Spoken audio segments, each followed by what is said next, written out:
Carnegie Mellon, I think, wants to put their logo on it, so they only allow live stream starting from the Zoom. Oh, huh. So I'm going to change this. Let me know if you can see the change that I made. Okay.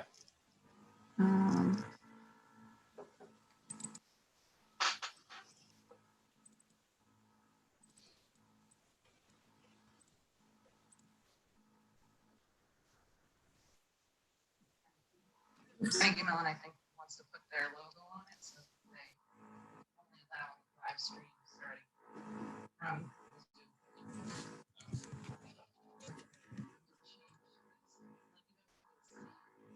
Zoom. Okay. I'm going to put the, oops.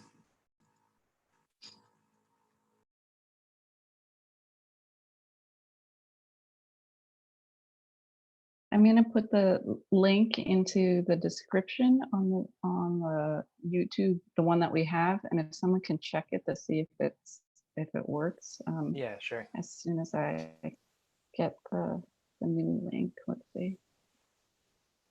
Share.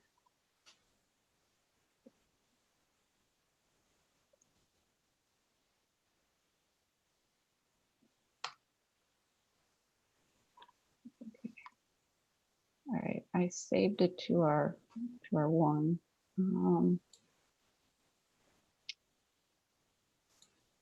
Oops. Okay. Yeah, I see. It says Heather Bizon, and then it has the Carnegie Mellon logo on the bottom right-hand corner, black screen. Yeah. Is that it? So yeah. If I share my screen, you should be able to see on the YouTube site.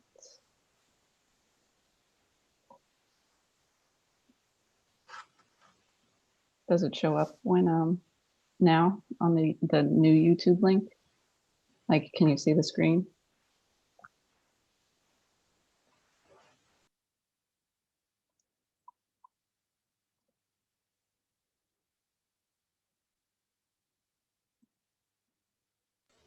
Yeah, it's showing up. There it is. Yeah. Okay, good. Well, let's see how this goes.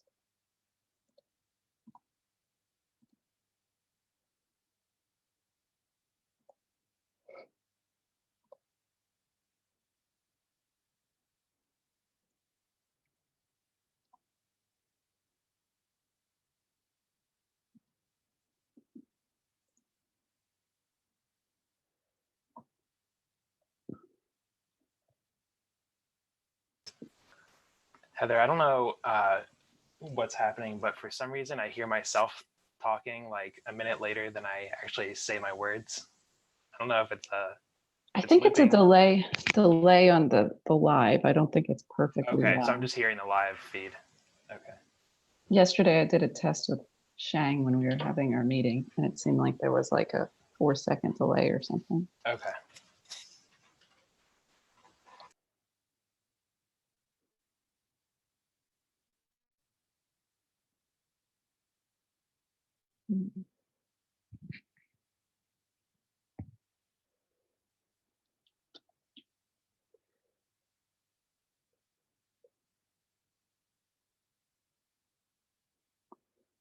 I have another question, Ryan.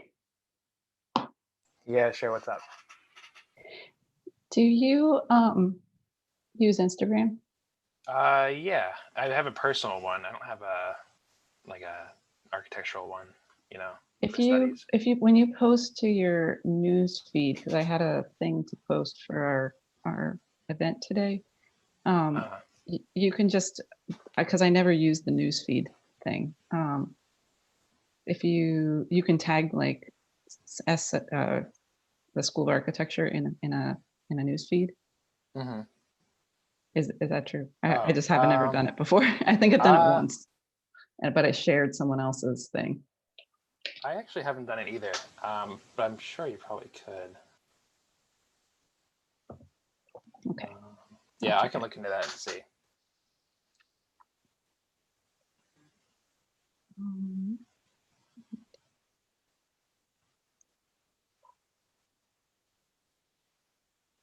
Did you have to use the password to get in? Yeah, Okay. I think so. And then I just waited for you to start the meeting. So I'm not sure if I had to be admitted or what, but Yeah, I had to admit you. okay. But we've never done that before, so I just wanted to make okay. sure.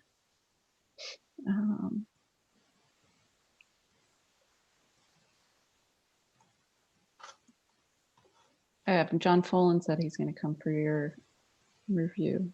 Oh, okay, cool. And Yeah, that'd be Kyle's great. and Shy and Evers. Okay. So So we have obviously critics that are logged in, but advisors and others, including John, are they also logged into the Zoom call, I guess? yeah, so I sent all of the advisors and then like the Carnegie Mellon folks the passwords. Like maybe like Stefan and Jonathan and Donna, Right. people who Right. aren't any advisors but might want to come in. Yeah, sure. And then all of our guest critics and sorry, I'm doing two things at once. And yeah, no problem. And then basically anyone associated with Carnegie Mellon, and then our guest critics have the password. Okay, cool. And your advisor from Rivers of Steel. Mm-hmm. Awesome. And Evers, outside people as well. Cool. But yeah, oops, oh no. He wrote back, his name Rich or Ron. Ron, Mm-hmm. and said that he's coming. So Okay, I think perfect. I told you Yeah, he hasn't seen the project or my project in a couple months, so I think it's that. probably changed a bit. But yeah, it'd be cool to hear what he has to say. For sure. So this is looking good.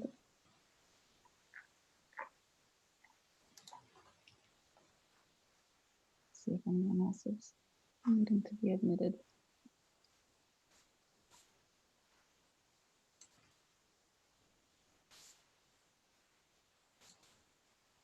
Should give me a try.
Ryan, Mm-hmm. is it clear on the what that there's a new link and you can get to the YouTube link for anyone who goes to the old one? Is it clear how you get to it? On YouTube, you mean? Yeah.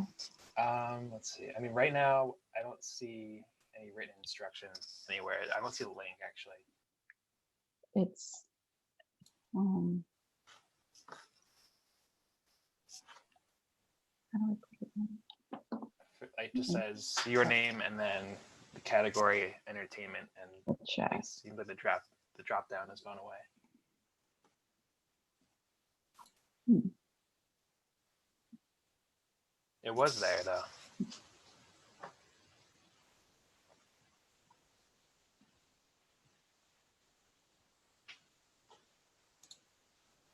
I wonder how you do this chat.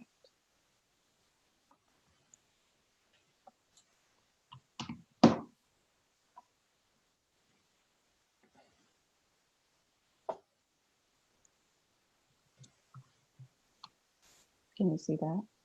I put it in the chat. Nothing has come through for me. I might have to. I don't know. I might have to log in. I'm not sure.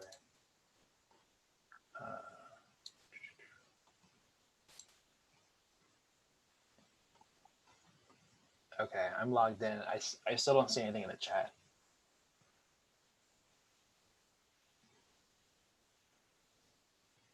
What a pain in the butt. Nothing's ever easy. I wonder if you can put a link in the title in that thing. Let's see.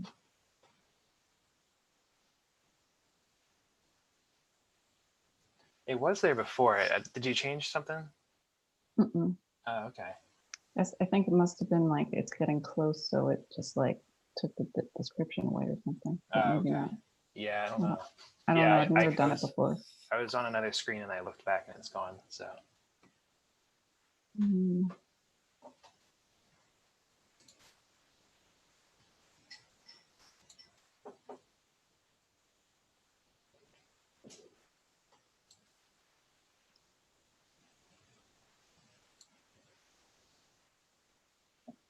Okay, wait. If I, oh, I'm sorry. I had the old link up. Or I'm sorry, I had the new one up, not the old one. So if I go back to the original link that you sent in the email, then I can see you chatting and I can see the new link at the bottom. Okay, good. Yeah, sorry about that. Cool. No, it's good. Then whoever goes there can see that. Cool.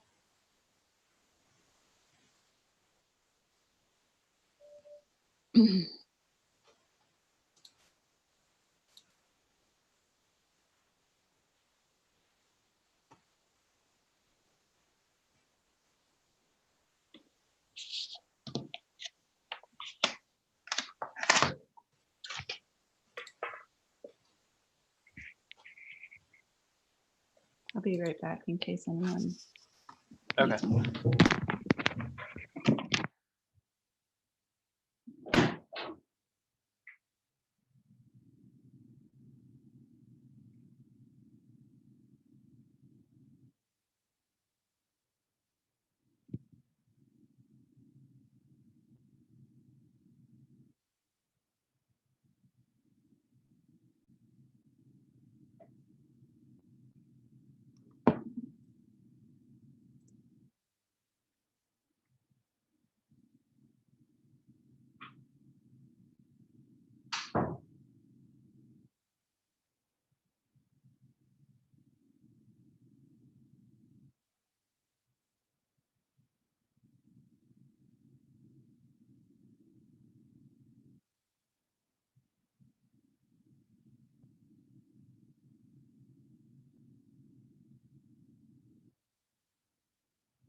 Cheng, Shai, and what you doing are going tomorrow. Do either of you want to test anything that everything's working?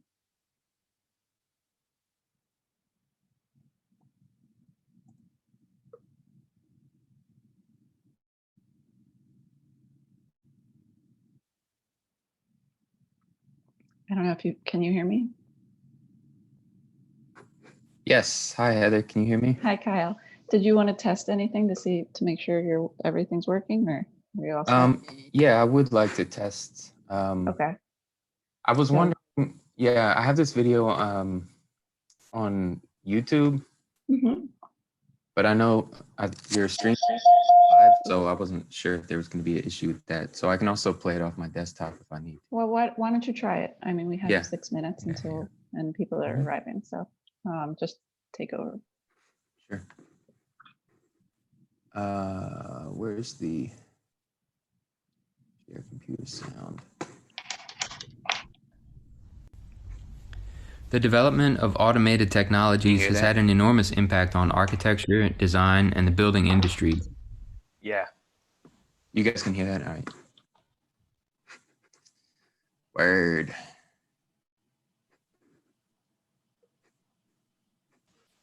You've got that radio quality voice. Thanks, man. Up next, Shalaja will discuss her project. There you go.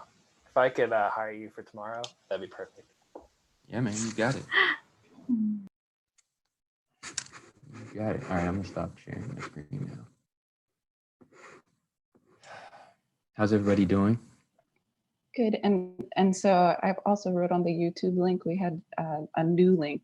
I think Ryan said he can see it. So if we go to the old one, it should be redirected to our new link for any of your friends or family that are kind of coming in. Okay. Great. Oh yeah, there it is. Awesome.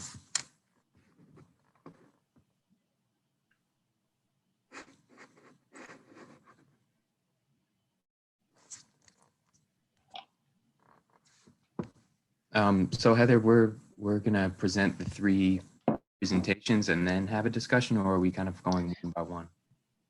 And so we'll do the 10-minute presentation, and then you'll have about 20 minutes. So each person gets 30 minutes. So however long your presentation goes, and then you'll have individual comments.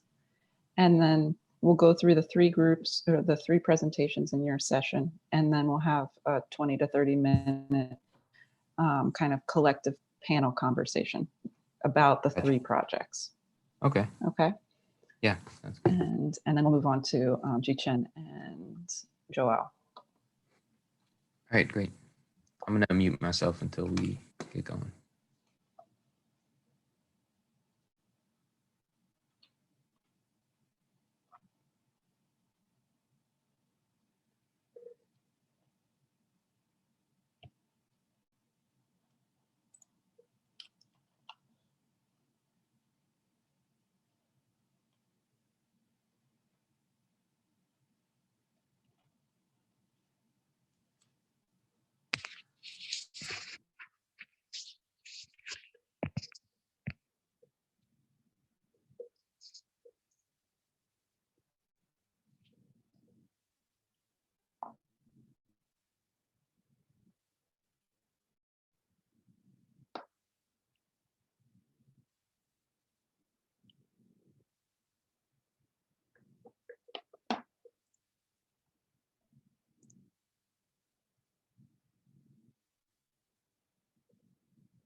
Welcome, Melissa. and John, Jeremy.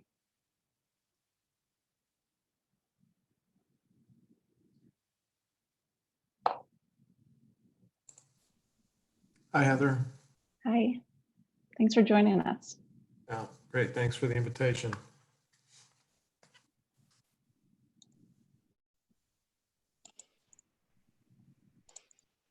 Hey Heather, how are you? Good, how are you? I'm doing well, thanks. Great. Hopefully this all runs smoothly. Let's see how it goes. I guess we have tomorrow as well, so. Hi, Kyle. Chang.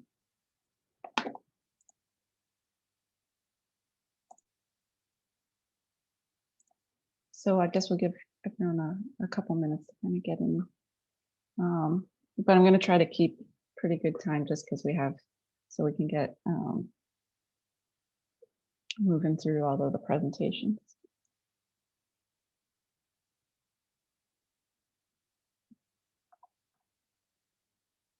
Hi, Mara.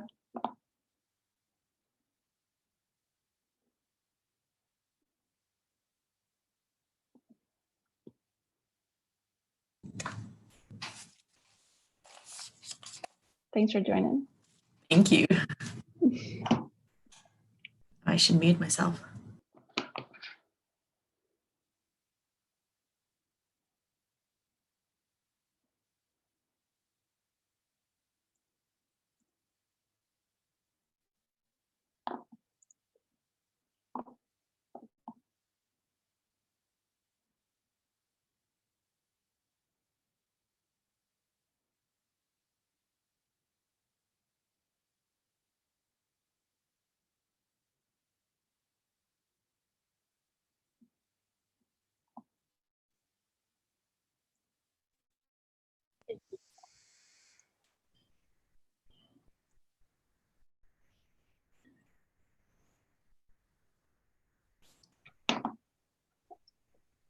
Hello.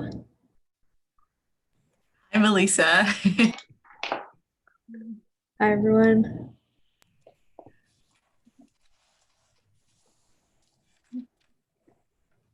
Nice to meet you, Melissa.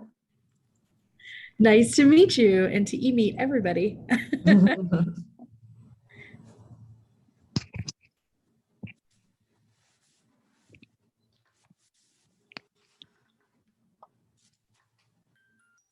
Oops.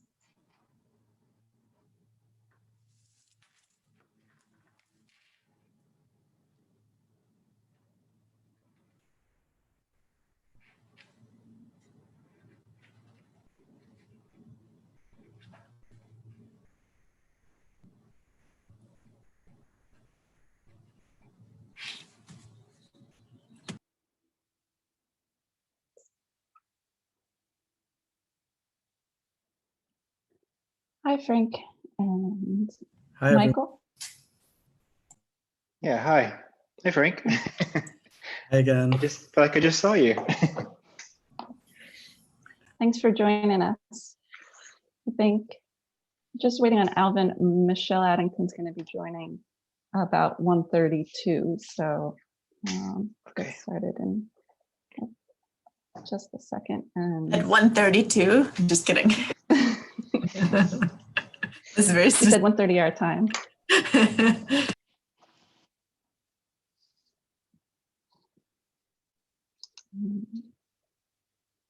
And I think we have almost our whole group here.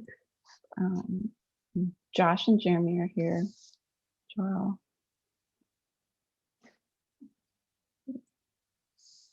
But thank you all again for joining us today. Yeah, very, very exciting. Just looking through the website the last 2 days. Looks like a lot of work. Everyone's done a tremendous job. Oh, there's Alvin.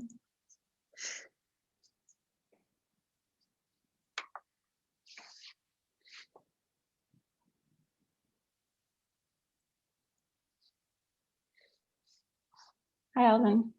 Nice to meet you. Okay, so I think we'll get started just so we can get keep pretty good time. And can everyone hear me? Yeah. Okay, great. So I'm just going to get started with a brief intro, and then hopefully I can keep admitting people at the same time. So let's see.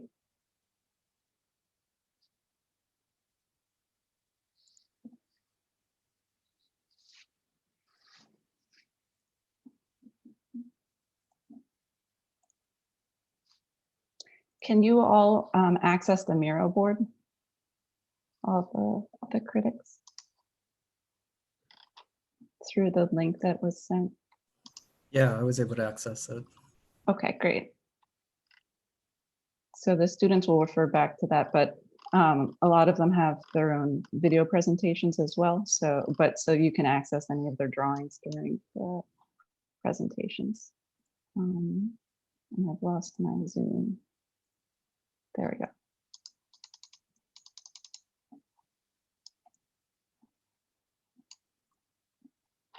Okay.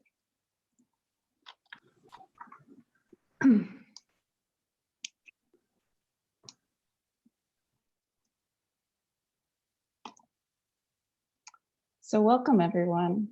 I think we have most of our thesis group here. Like I said, we're going to probably have people kind of coming in as we go along. This is a 2-day event for the Master of Architecture and Master of Advanced Architectural Design Thesis Symposium. Today, we're going to be focused on craft, system designs, and human interaction in the first session, and then sustainability, passive and responsive systems. And then tomorrow, we're looking more at urban design and spatial aggregation, density and experience, and social sustainability and adaptive reuse. So we thank our guest critics today. I just want to introduce our two cohorts. And so our graduate studio is comprised of the Master of Architecture group. And this is a first professional degree in architecture. And this is also the first thesis cohort at Carnegie Mellon for the M.Arch group. And so we have Kyle in Interlocked, and he'll present today. Shailaja will also present today, Repackaging Architecture. Joel, High Cube Passive House. And so the top 3 will all present today. And then tomorrow will be Lon, Ever, and Ryan. In our second cohort, we have the Master of Advanced Architectural Design, and this is a postgraduate studio-based program that engages methods of design and fabrication through architectural design to speculate upon future modes of architectural practice, enhance construction methods, and material culture within the built environment. So we have Shang and Ji Chen presenting today on the first row, and then Junyoung and Ziheng presenting tomorrow. So this is our group today. Like I said, Kyle with Interlocked, Shang Kerf Bending, the Pavilion, Ji Chen, Photon, Facade, a light responsive facade design system with computational evaluation, Shailaja, Repackaging Architecture, a flat pack sheltering kit for resiliency during natural and man-made disasters, and Joel Castro, High Cube Passive House, retrofitting shipping containers into passive house criteria. So we have a really great group of distinguished critics, outside critics today, and also we'll have our thesis advisors who are joining us. But I wanted to introduce everyone to the students and to our outside guests. Just to note, we have a YouTube live feed going to all friends and family and also Carnegie Mellon colleagues. So we're excited to have everyone joining us. So Michelle Addington will be joining us at around 1:30. She's the Dean of the University of Texas at the School of Texas at Austin School of Architecture, where she's the chair in architecture. She formerly served as the Gerald Hines Chair in Sustainable Architectural Design at the Yale University School of Architecture. She was originally educated as a mechanical and nuclear engineer Michelle worked for several years as an engineer at NASA, and she has her MDes and Doctor of Design degrees from Harvard. She also holds an honorary MA from Yale University. She was selected as one of the country's top 10 faculties in architecture by Architect Magazine, and in 2014 was named one of Connecticut's Women of Innovation. Michael Beeman from the University of Virginia is a designer and researcher and writer. His work focuses on material affects and procedural artifacts in our collected constructed environment. His teaching engages the speculative and potential futures for our collective and built environment through an examination and exploration of technological and material discourses and practices of design. He is the Associate Director of Open Systems Lab, a University of Virginia institute that explores design technologies to address critical issues facing our shared built environment. So I'm just going to give a brief summary of everyone's bios. You guys have so much distinguished qualities here, just for the sake of time. I wanted to introduce Frank from the City College of New York. He's an architect and educator practicing in New York City.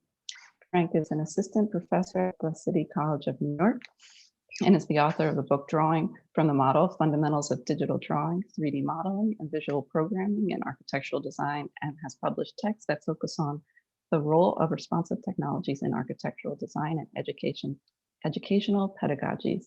These works have been supported through grants and fellowships. And Frank also held an appointment at Carnegie Mellon, where he was awarded the George Pauley Jr. Fellowship, as well as at Louisiana State University and Arizona State. Alvin Huang is from USC. And USC, and is the design principal of Synthesis, design and architecture, and it's an associate professor at the USC School of Architecture. He is an award-winning architect, designer, and educator, specializing in the integrated application of material performance, emergent design technologies, and digital fabrication in contemporary architectural practice. His work spans all scales, ranging from high-rise towers, mixed-use development, and temporary pavilions and bespoke furnishings. Mara Marcoux is from the University of Cincinnati. She's an assistant professor at the University of Cincinnati, where she co-founded the Architectural Robotics Lab, is founder of sorry, I'm not very good with my Roman numerals, 13, currently serving as a secretary and board of directors, member of Association of Computational Design, Aided Design and Architecture, and as a part of the editorial board of the International Journal of Architectural Computing. I think Mara, you noted that your bio is not fully up to date, but you're very distinguished here. Mara was awarded the Outstanding Junior Faculty at the University of Cincinnati, and her research and teaching focuses on providing a digital and material workflow that connects design, fabrication, and culture-specific topics. And finally, we have Melissa Goldman joining us from the University of Virginia. From crafting new tools and materials to designing and building gigantic moving creatures, Melissa has an excitement for making at all scales. Her work combines an interest in exploiting material properties, hacking tools, and playing with robots, CNC routers, and 3D printers.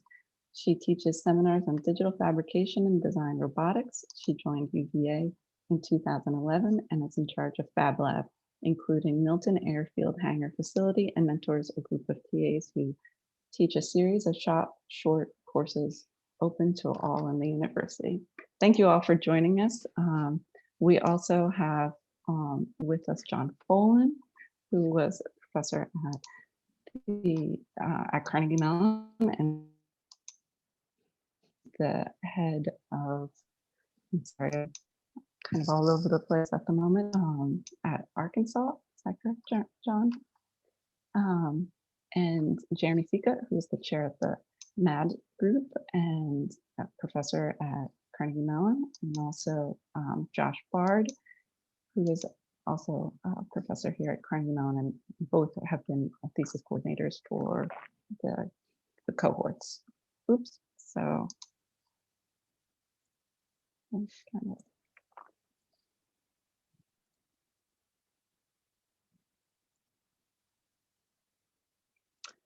So with that, I want to move on to our first group. Again, where did so we have our group, and our first session will be on craft systems design and human interaction. Our first three projects will be from Kyle Bancroft from the M.Arch cohort, Shang Mui from MAAD, and his design. Shailaja Patel from M.Arch, and she's on repackaging architecture. And so these three projects look at different systems of making from craft to computational fabrication and to universal design. And so love for each one to present, and then we'll get feedback. So each student will present for about 10 to 12 minutes, and then we have around 20 minutes for individual comments back to that particular thesis presentation. And we'll move on to the next presentation. Then we'll wrap up with a panel discussion with our outside common themes through these presentations, looking at fabrication and automation. Another thing to notice, I think that all three of these projects and the next two projects had encountered the challenges of us going to remote learning in really strong ways. All of them were focused on physical making in different types of ways, and then being remote and had to adjust their thesis in a way to accommodate for the not having access to the tools. And so you'll see in all of the presentations kind of a pivot, and so I think they've all encountered those challenges and really had a very productive thesis despite not being able to use the fabrication tools that they may have set out to at the beginning of the semester. So with that, Kyle, would you take over the screen? I'm going to stop. Yeah, of course. Good afternoon, everybody. Hope everybody's doing well. Thanks for that introduction. I think I'll just briefly introduce myself before I show this little video. So my name is Kyle. Since Elon Musk had a son, I've forgotten how to spell that. So don't ask me to spell it, but I'm a Master of Architecture student here. And one of the reasons why I was drawn to CMU was for the reputation in fabrication and the urban design build studio. So thanks again to John Folan for showing up as well. I'm also a graduate of the University of Virginia. And while Mr. Beeman and Ms. Goldman may not recognize me, good to see some faces out there. Familiar faces. With that being said, I'm gonna go ahead and try to start this video. Share the screen.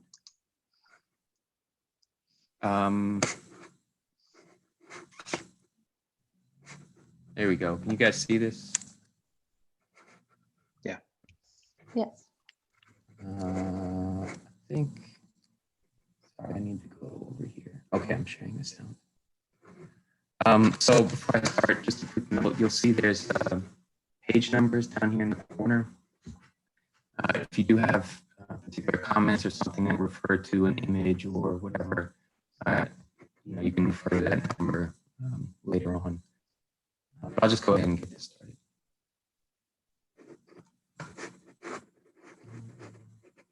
Kyle, you're getting a little choppy. Yeah, I'm trying to turn off my video. I think it's because Michael Beeman needs to mute his mic. Michael. Oh, really? Is it, Yeah. can you hear? I'm the mic.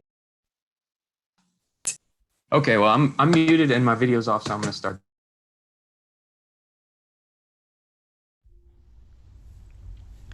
The development of automated technologies has had an enormous impact on architecture, design, and the building industries. The advent of computation has irreversibly shifted the trajectory of these fields, ushering contemporary designers towards a new international style where customization is not only possible, but expected and efficient. To designers, this newfound world of opportunity can be tantalizing, giving life to some of their wildest design dreams. However, this new era of generative design and automated fabrication brings with it an ominous threat to traditional craft.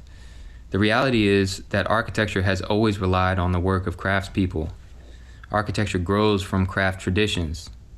So where does this leave the craftsperson? Is artisanal workmanship a relic of a former era, or a luxury reserved only for those who can afford it? Or can traditional craft contribute something far greater to architecture, something akin to the creative nucleus of great cultures? This project explores how designers might use the data-driven technology at their fingertips to celebrate and empower craft traditions. David Pye breaks down craft, or workmanship, into two general categories, that of risk and that of certainty. In the workmanship of risk, quality is completely subject to the maker's care, judgment, and command of dexterity. A lapse in any of these arenas can instantly and irreversibly compromise the quality of the final product. The workmanship of risk is contrasted against the workmanship of certainty, which is always to be found in quantity production and in its purest state in full automation.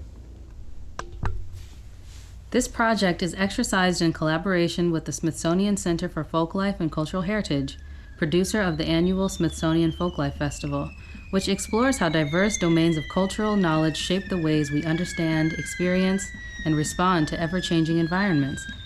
On the Folklife Festival grounds, visitors share in language, art, and technology, redefined as deeply cultural expressions of identity. For centuries, arches have symbolized passage. They have been used to represent physical, technological, and cultural thresholds, transitional boundaries between the old and the new. Visually striking and symbolically clear, a structure like this represents ample opportunity to consider the faceted realities of the problem with clarity and concision. It's impossible to divorce a traditional craft from its cultural context, so the conversation of hybrid skill must be situated within a framework. The next Folklife Festival aims to explore these issues through a partnership with 3 states in northeast Brazil: Maranhão, Pernambuco, and Bahia. The conflict between globalized modernity and localized tradition forms a large part of the regional identity of the Northeast, and the arts should be contextualized to this rich heritage and embrace and reflect the spirit of the place. In the expansive Sertão, the arid northeastern hinterlands, and the Mao Norte, one can find an abundance of the beautiful Buriti palm. Often growing in homogeneous clusters, the tree rises majestically from marshes and wet soil to peaks of over 150 feet. It is known as the tree of life and has been used in many ways to sustain societies for ages. In the Zona da Mata, the tropical coastline home to famously beautiful beaches and colorful colonial architecture, another palm, the piaçava, thrives. It has been said that harvesting piaçava straw is a time to get in touch with nature, listen to birds, meet friends, and walk in the woods. Both of these staple fibers provide artisans with material for their craft. They are gathered, processed, and woven into clothing, accessories, furniture, and building components like mats, partitions, and enclosures. Many of these pieces orient, warp, and weft obliquely to each other, which allows the woven surface to respond fluidly to complex topographical forms. Until recently, it has been difficult for designers to work with these complex geometries at an architectural scale. Famed modernist architect Oscar Niemeyer aspired to replicate the free and sensual curve, the curve that he found in the mountains of his country. Digital technology naturally supports this workmanship of certainty, and it's made the free and sensual curve much more attainable for designers, who now have the power of data-driven computation at their disposal to iterate upon and solve for complex structural problems while minimizing risk.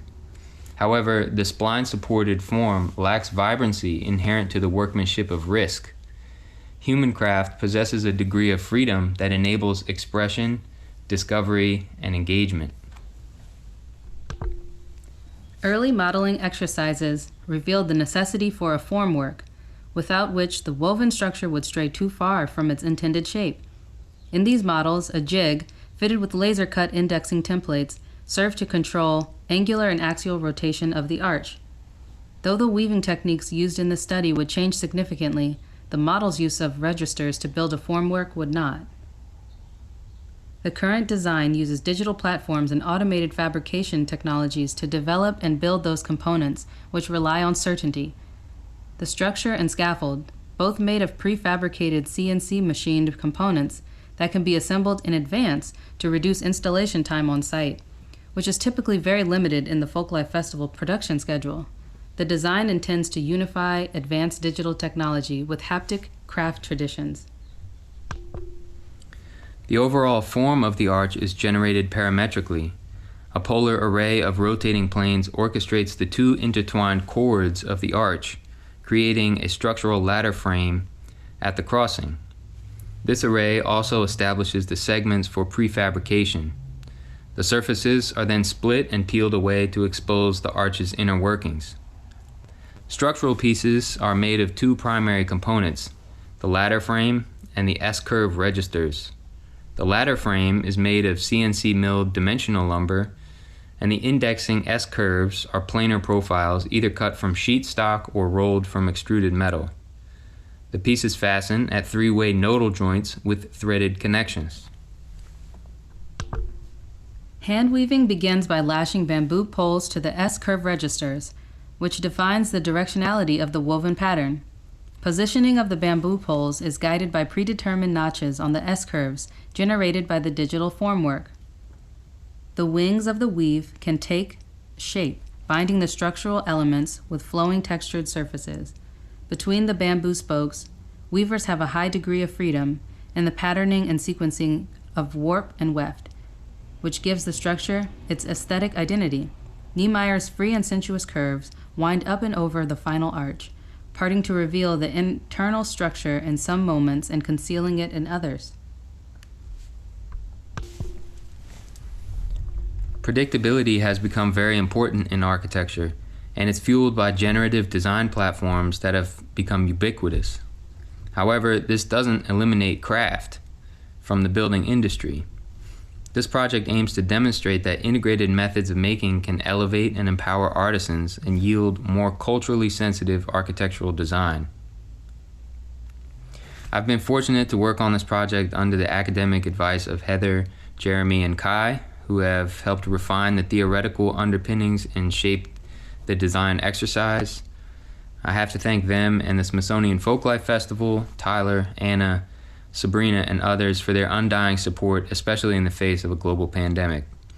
I approached this exercise by trying to distill the affordances of both computational and haptic ways of making. The resulting design quite clearly shows that distinction in its expression of detail and instances of revealed structure.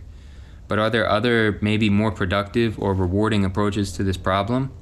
Are there better ways to leverage cultural knowledge as designers? How can designers celebrate and advance regionally specific traditional crafts?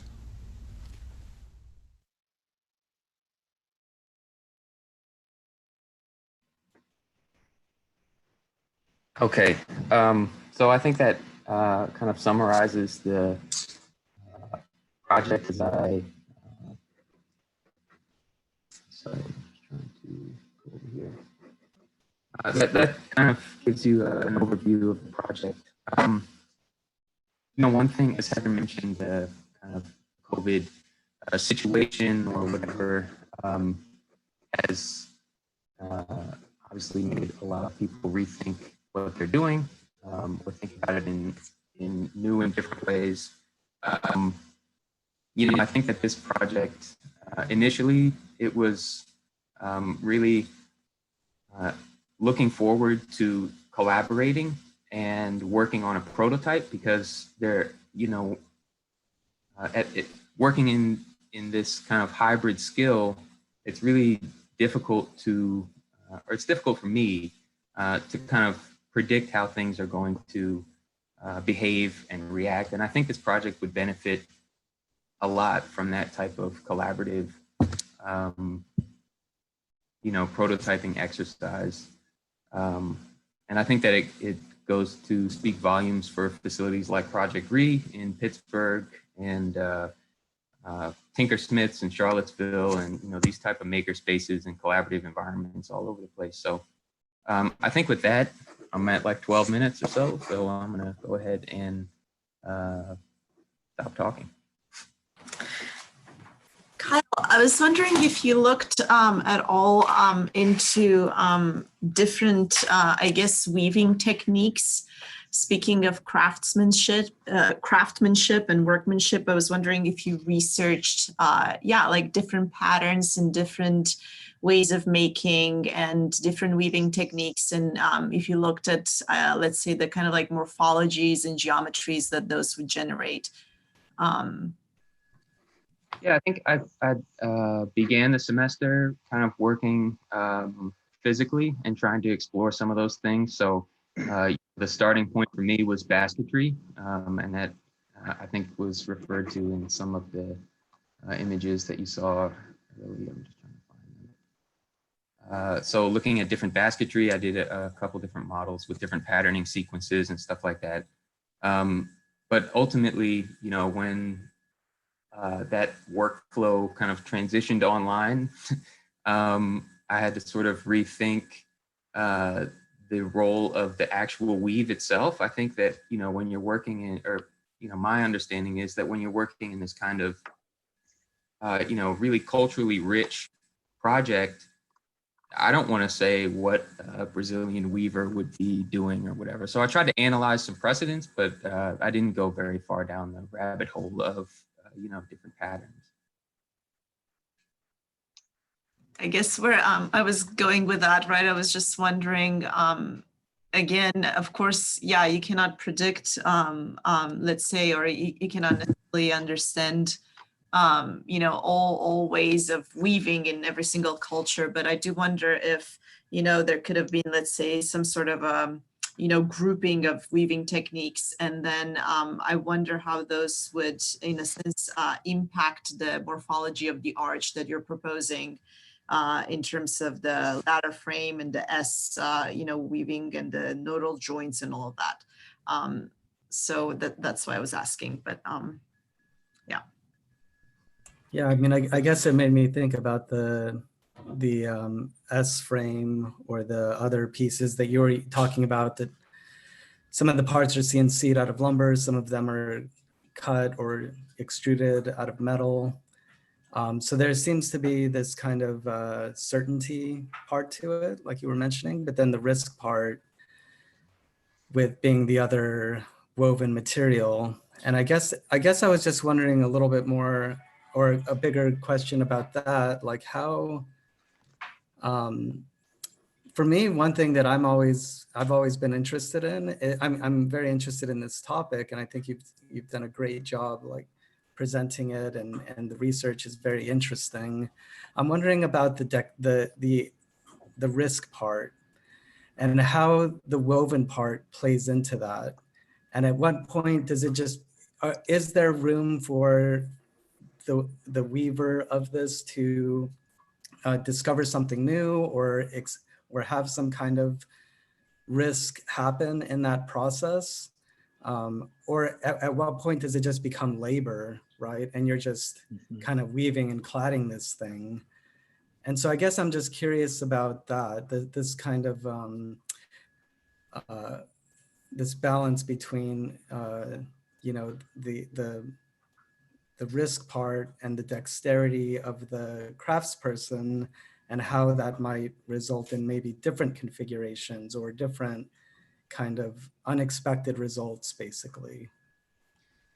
Yeah, I appreciate that comment a lot. I think, that was and still is something that's really exciting to me.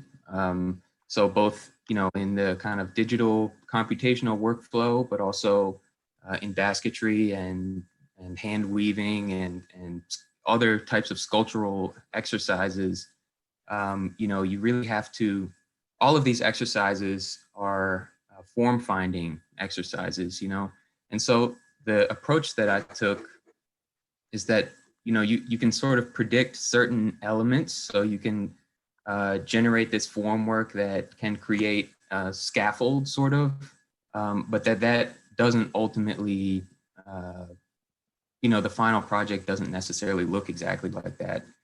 So a lot of the, or not a lot, but some of the research that I've been doing is in these kind of Caingome structures, which ultimately informs the shape of the shells of the final project. So I'm not sure if that completely answers your question. I think, you know, that the way that kind of risk and certainty play with each other is something that I was hoping to kind of learn more about through prototyping at scale. So yeah, I think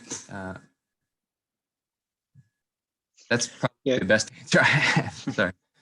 I mean, that's a good comment, because I think the idea of prototyping at scale is really important. A lot of the materials you're working with don't necessarily, and the performances that they embody don't necessarily scale up, right? Like making it even half scale, its performance, its reaction to its environment may be radically different by just increasing the span a little bit. I think one of the things that's coming up, which is of interest to me as well, is this dichotomy or the split between the weave as a motif and the weave as a performative structure. And I think in this day and age, we tend to put more emphasis on the performative, that the weave actually is this pliant or soft structure that when it's completed, when it becomes this holistic thing, performs in a way that other structures can't. But I think that's also, we don't necessarily need to dismiss the motif aspect of it. I do a lot of work in Africa, and we work with local weavers to make architectural scale elements to projects. And I would say that the idea of the motif, the pattern as symbol, is quite a powerful cultural thing to deal with, which in a way adds another layer of information to this idea of certainty and chance or risk that you're talking about.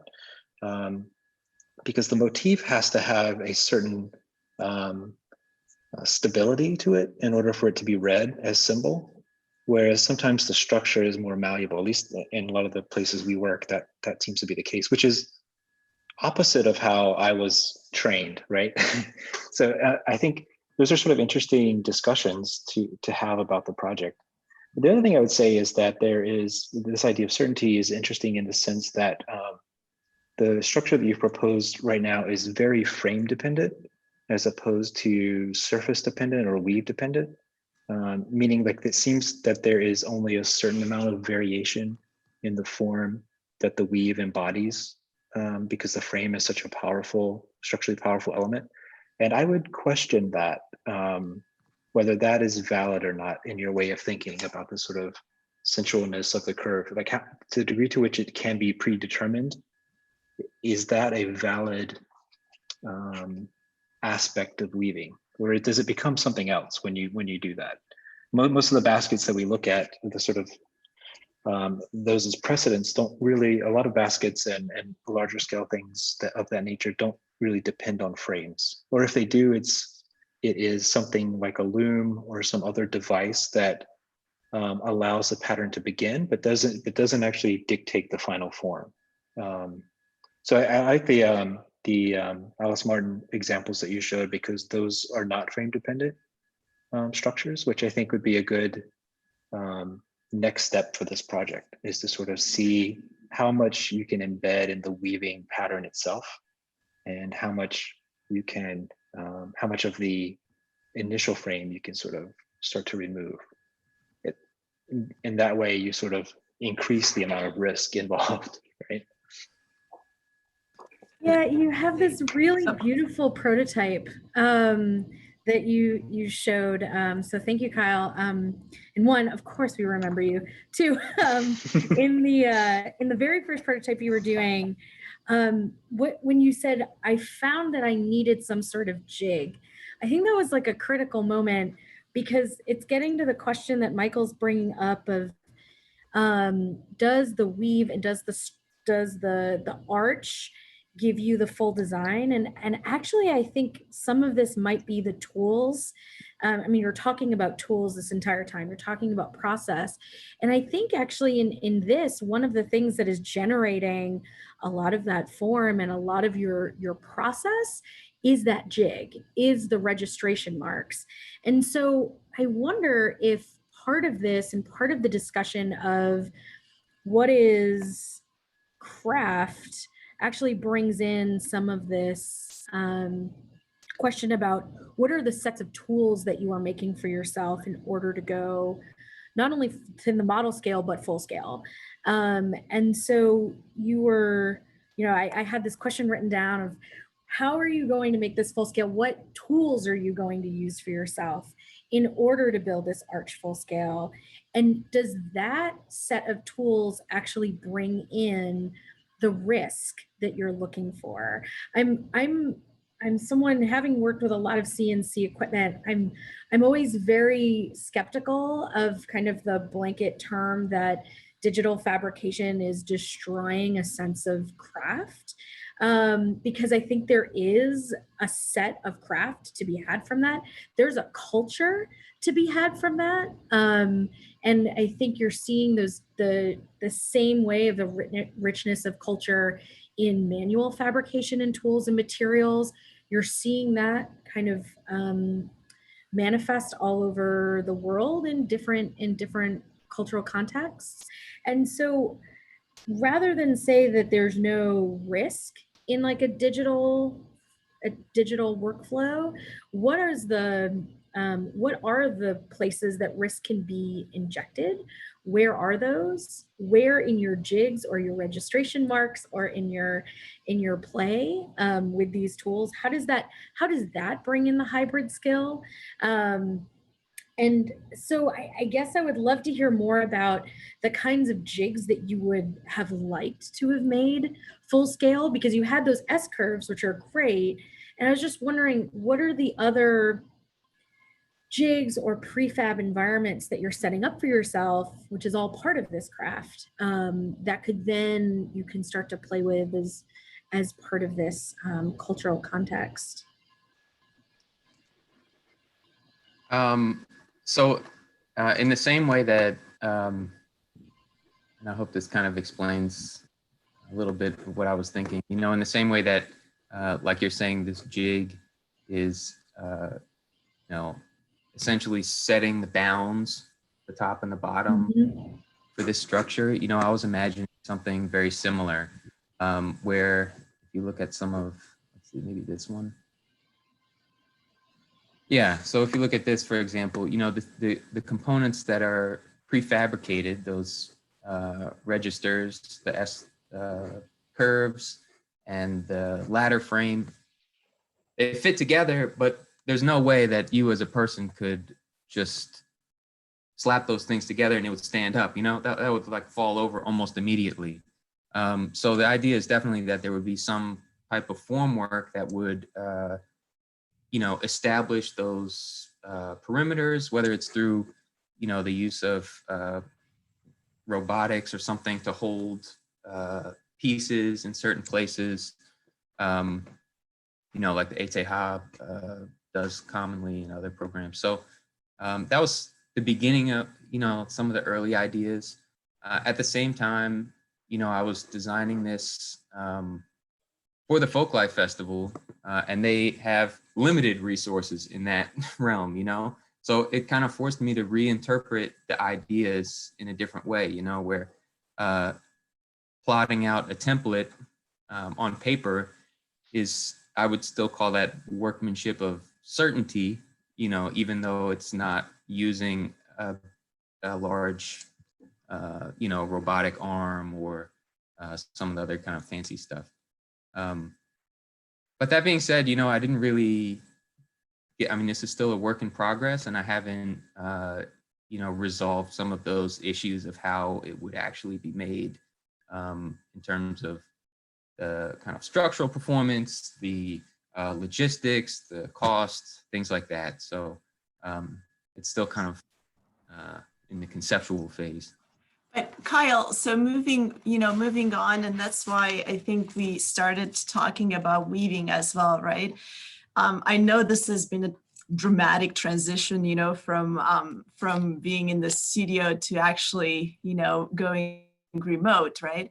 But I think when we talk about tools, right, I think there's one way of thinking about the actual, fabrication tools of actually making matter, making a physical model. But I think moving on, right, your career, your future career, I would also think about computational tools, because you said that your form was parametrically or computationally generated, right? And I would say that's fantastic, right? But you started with, with the structure, with the lateral frame and so forth, right? And you, in a sense, modeled that parametrically. And I wonder if, the way of actually thinking about the form or generating the form is to actually computationally model the weaving, like, for example, when you 3D print, let's say you can model and slice a model, or you can actually computationally generate the toolpath, right? So I would think also using digital tools, let's say in a reverse form of developing an applet that actually, studies, let's say, the morphology of weave number 1 to weave number 5, right?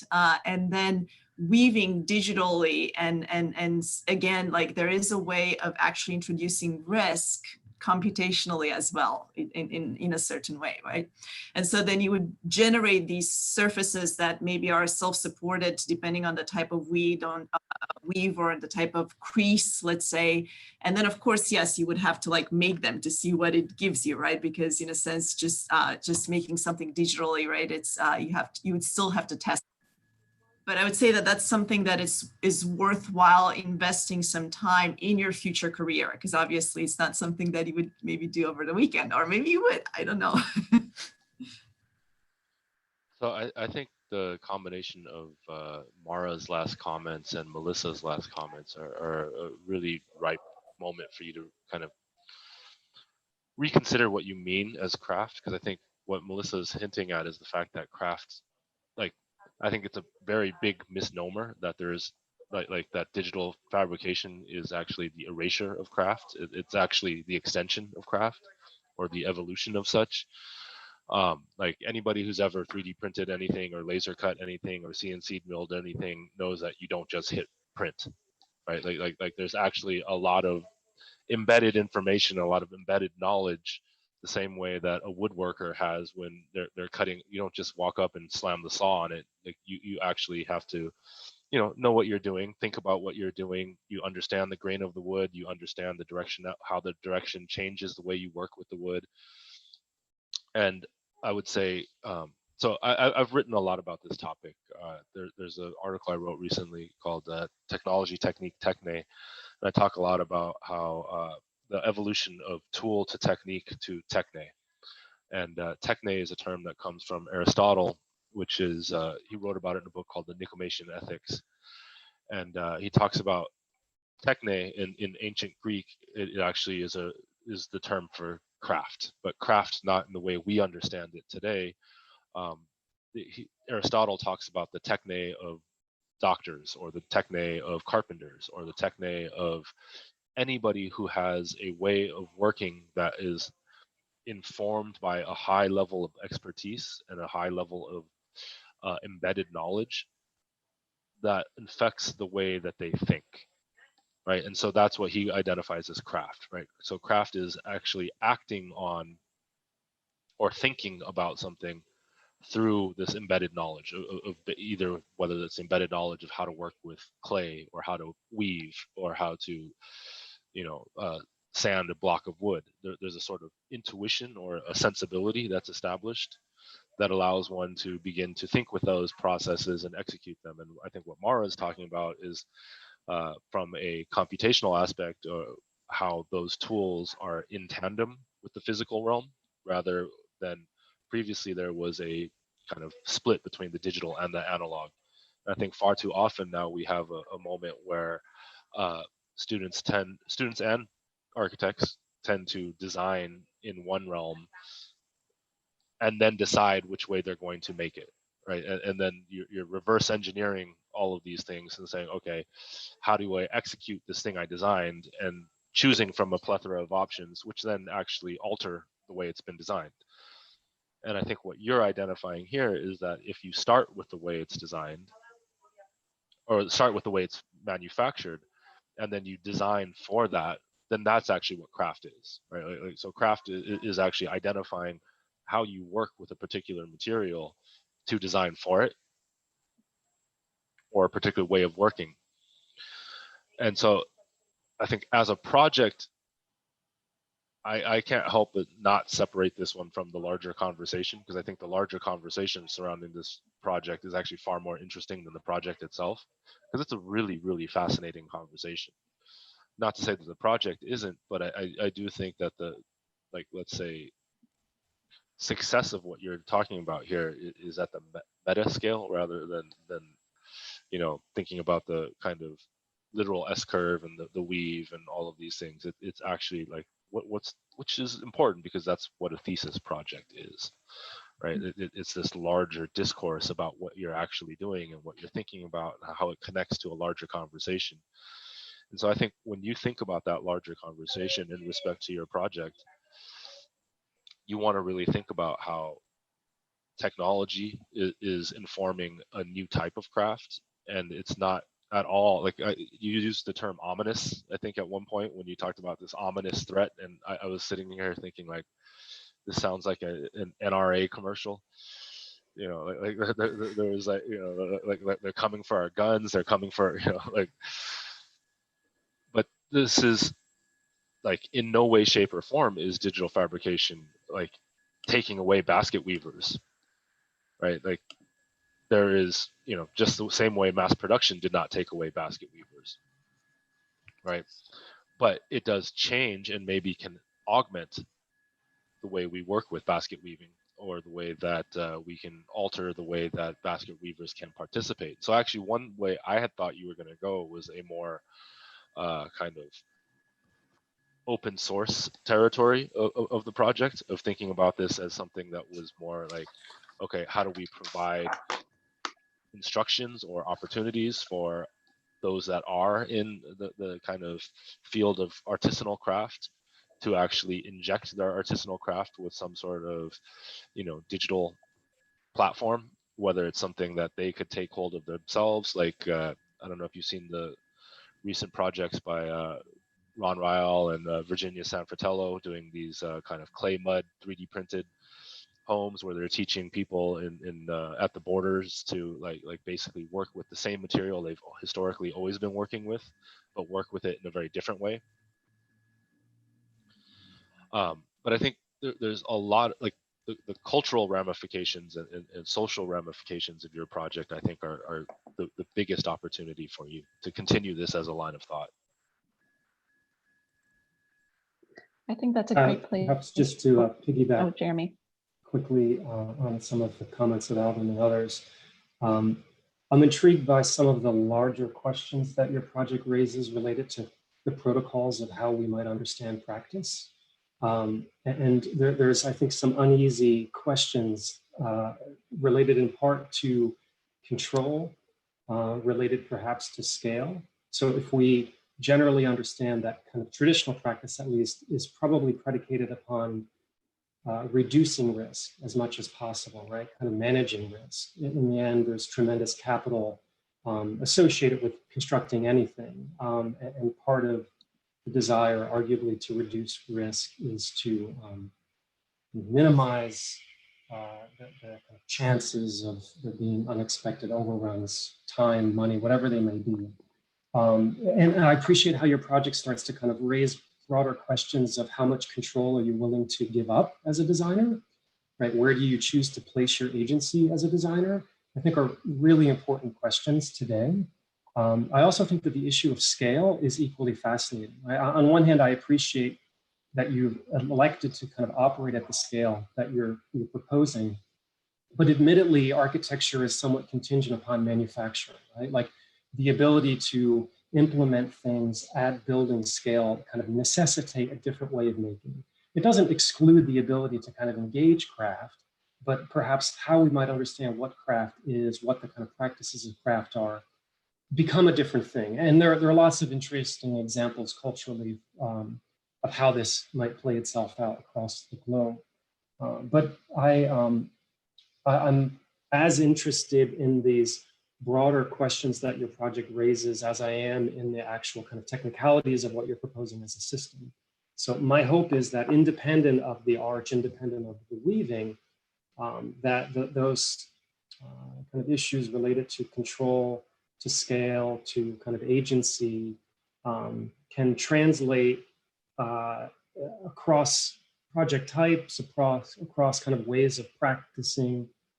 So I encourage you to think about just what you might take away from this, how it might inform how you engage the kind of protocols of practicing. And I use that in the broadest sense. I don't mean necessarily kind of normative conventions of how we operate as architects, but that's all to say that I think that one of the strengths of your thesis is the extent to which it engages these more meta topics in conjunction with the hands-on technicalities of working with woven material and fixturing and jigs, all of which are super interesting.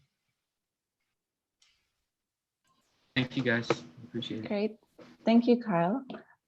So we'll come back for kind of a broader conversation again, but Shang, can you Hi, can I hear jump me? in? Yeah, okay. First, my video. Hello, everyone. I just want to, okay, yeah. First, thanks, Kyle, for the great presentation. And so now it's my turn. I'm going to first give a brief introduction of myself. My name is Shan, and I'm a MAAD student. I'm interested in shape generation, building simulation and optimization, and digital fabrication. So my thesis is going to be focused on that part.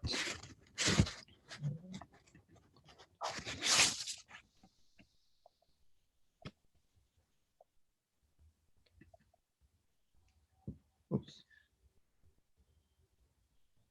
Hello everyone, this is Shan, and I'm going to talk about my thesis. The title of my thesis is Curve Bending Pavilion. The presentation will be divided into 6 parts, which are from the idea, background, research and tile design, surface design, building design, and summary. And you can see the rendering of the output of my thesis in the right part, which is a pavilion built through wood. First, let me give a brief introduction of what my thesis is doing. The main purpose of my thesis is to create an extendable plywood sheet system based on curve bending pattern design and joint design. I designed from top down and bottom up to optimize the closure surface and develop the surface to building scale. Plywood is a common building material in the world, mainly used in North America as it is environmental friendly and sustainable. Because of the technology of overlay the sliced timber layer in different directions, we can create large wood sheets with strong performance and do not need to use the tree with large trunk. Curve bending is a way to make the curvature shape of wood sheets or other materials such as plastics through curve cuts on the sheets. It is basically a trade-off between the bendability and the strength. There are also some different ways of make curvature shapes in the woodcraft, such as post-process the piece in curve shape or create curvatures through manufacture. The main benefits of curve bending is the process of cut for curve can be separated from the process of fabrication, and it does not need to waste the material in order to make curvature shape.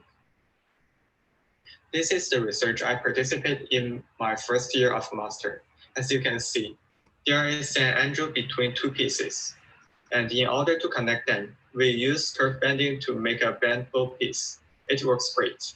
From the research, I found a great possibility achieved from the combination of the joint pieces system and curve bending. Therefore, I take this idea and develop my thesis based on that.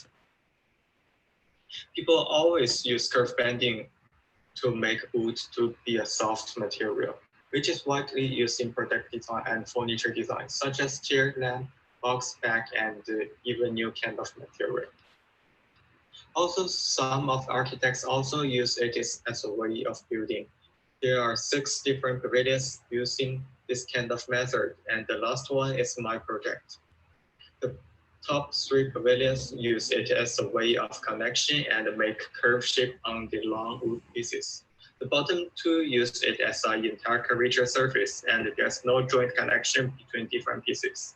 Learning from all of your research, the target of my thesis is to find a way to create a closure surface through the combination of curve bending plywood sheet system. In order to find the rule of curve bending pattern, I have tested how different cut patterns on wood pieces may influence the performance of material and make structure simulations through software and physical model. As you can see, I have concluded 3 main rules of pattern design. The curve pattern needs to connect to the boundary and longer than half of tail. The width of curve does not have too much impact on the bendability, but it needs to be larger than the thickness of the panel. The width of the solid part influences the bendability, and it is related to the thickness of the panel. You can see how different test cases work. In order to find the rule of tail design, I also build a digital version of tail through Grasshopper and generate different shapes and simulate the bendability based on different forces. I also research on how different joints works with curve bending. As you can see, I have concluded 5 main rules for the tails design. First, finger joint works best for it can achieve pattern rule 1. Second, the width of finger should follow pattern rule 3, and the number should be around 10 for it may increase the fabrication between 2 tails. Third, the joint cannot be symmetric for it need to connect with another tail. Fourth, we can use puzzle joint for the connection in another direction, but it is not necessary. Fifth, the tail can only bend in one direction. We can also see how different test cases works. Based on the rule of pattern design and tail design, I have created a different version of tail and surface. Actually, there are also 3 rules of design the surface. First one, reduce the unexpected hole on the surface. Second, try to make the boundary of the surface as smooth as possible. Third, consider the expandability and the space performance.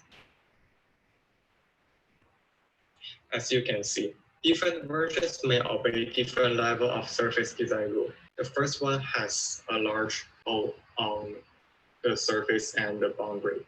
The boundary is enclosed and the maximum number of tails is 3 for each face. The second one has small holes on the surface, but the large holes on the boundary. The boundary is enclosed and the maximum number of tails is 5 for each face. The third one also have a small hole on the surface and a large hole on the boundary. The boundary is closed in each end and the maximum number of tails is 4 for each face. The fourth one have no hole, which is perfectly fits the rule 1.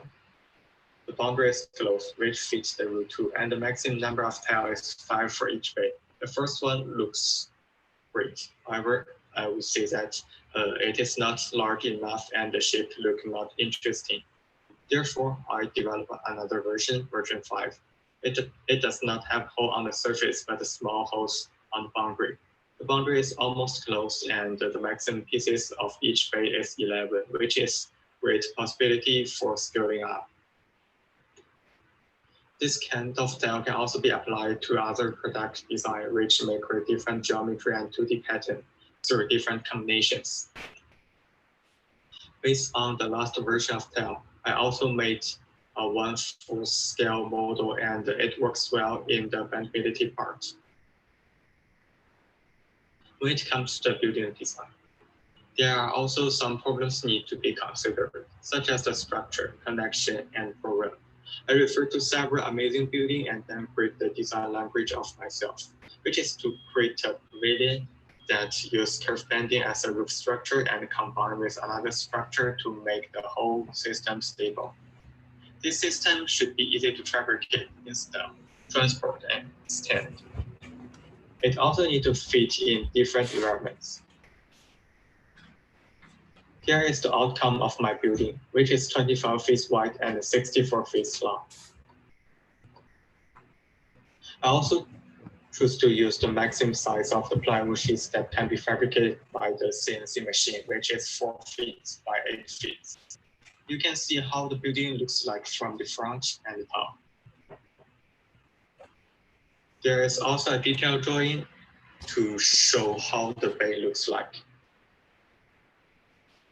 The whole pavilion is divided into 4 parts: curved bending roof, roof glass connection, and a structure system, which can also be divided into support frame and the tension pole for each bay. The connection system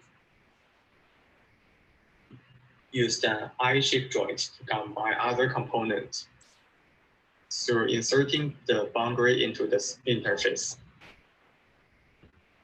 You can also see how it is located in different locations and time.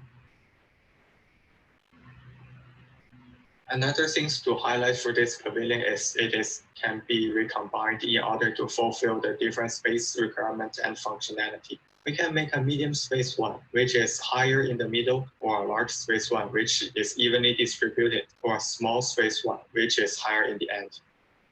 During the design time, one of the most important things is the collision detection. Because I do not have the access to CNC machine this time, I make a collision detection through Fusion 360s. And as you can see, there's no obvious collision among different pieces. For the fabrication, the whole system can be divided into different bays, and each base is constructed through different tiles. The total number of tiles is 102 for this structure, and there is 19 different kinds of tiles. This diagram shows how the bay is constructed. One thing to emphasize is that the bay is not symmetric, for each tile is not symmetric. Because it is a real fabricated problem, I also consider the waste. All kinds of tiles can be concluded in this 5-way of fabrication. As you can see, most of the fabrication may have a part of leftover, but it is in a regular size and it is 2 by 4 feet, which means it can be used in another kind of fabrication. Here comes the summary.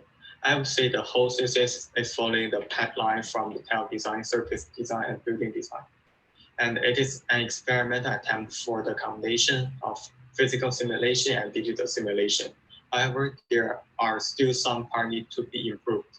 First, digital simulation still cannot guarantee the real installation, because even though I can make sure that there is no collision among the tiles, some of the tiles may float in the space and do not connect with others. Second, the joint between tiles can be optimized. I use 2D joints this time. When it comes to 3D joints, there may reduce some of the collision and change the maximum number of tiles to be more flexible between the different ways. And also the material may perform differently when the size and type of plywood are different, especially when it's come to the curve bending part.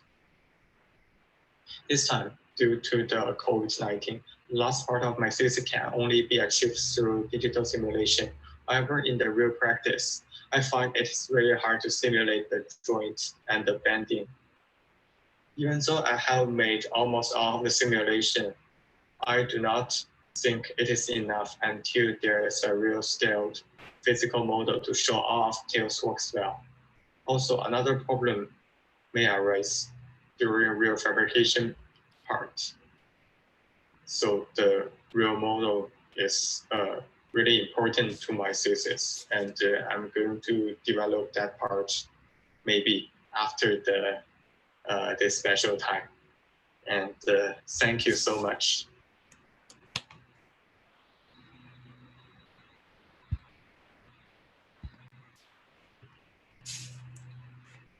As I mentioned before, so as a fabrication project, there's still some way need to go, and But what I want to show for this thesis is the pipeline from the tile design to the surface design and then to the building design. And the last comment part about the gap between the computation simulation and the real craft. So especially in this project, I think the real it makes me to realize the importance of the real fabrication, because a lot of part is really hard to simulate when you cannot have the physical model, and if you cannot have the sense of the whole model. And at last, I would like to appreciate my advisor, Jeremy, Heather, and Josh for their great advice and help during my thesis. Yeah. Thank you.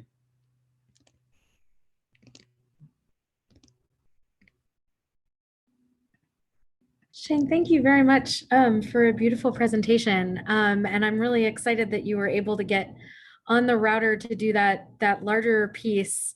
Did you get a chance to test that at all in bending? You mean this one? Yes. Yeah, I have tested this one. It's bent really well, but in the connection part, as I mentioned in the last part, there are some difficulties in like join them together because of the friction, and also because the joint is like the 2D joint is not 3D. There's no slope on the joint, so during the combination part, it's a little bit hard, but like two pieces can combine. But yeah, for the bendable part, it works really, really good. Great. And what thickness is this plywood that you're using? Oh, 0.5, sorry. I think 3/4 inch. Okay. I'm wondering, one of my questions that I had was going from these pieces, when I first saw your very first piece where you were actually like twisting because it's a 2D curve as opposed to like a depth curve in a piece of ply, that I was expecting you to take these panels and like twist them, but then you made a decision. You said the tile, this is a rule I think you made for yourself, the tile can only bend in one direction. And I was wondering if you could talk a little bit more about the design of why you made that rule for yourself. If there could be, because I could imagine that you could use the tension of kind of twisting this off plane to then lock it together into multiple pieces. And so I was wondering why keep it all in one plane where it could kind of bend back and slip on itself. Oh yeah, thank you. And the reason for that is actually I have tried to test for like the two directions of bendability, and actually it do not works really well. So as you can see, actually this one, so the third one of the tiles, I'm trying to make a bendable one with two direction, and at last it turns the strength of the pieces is too weak, and it cannot be combined together as a whole system. There's also, I mean, another pattern design during my research and or like others research, and when I try to see them, it's like one of the reasons that they are too weak. And come back to the reason of the previous research. So yeah, so this research actually the major like concept of this research is not the curve bending. So the curve bending is only a small part of it. It's more like a design this kind of shape.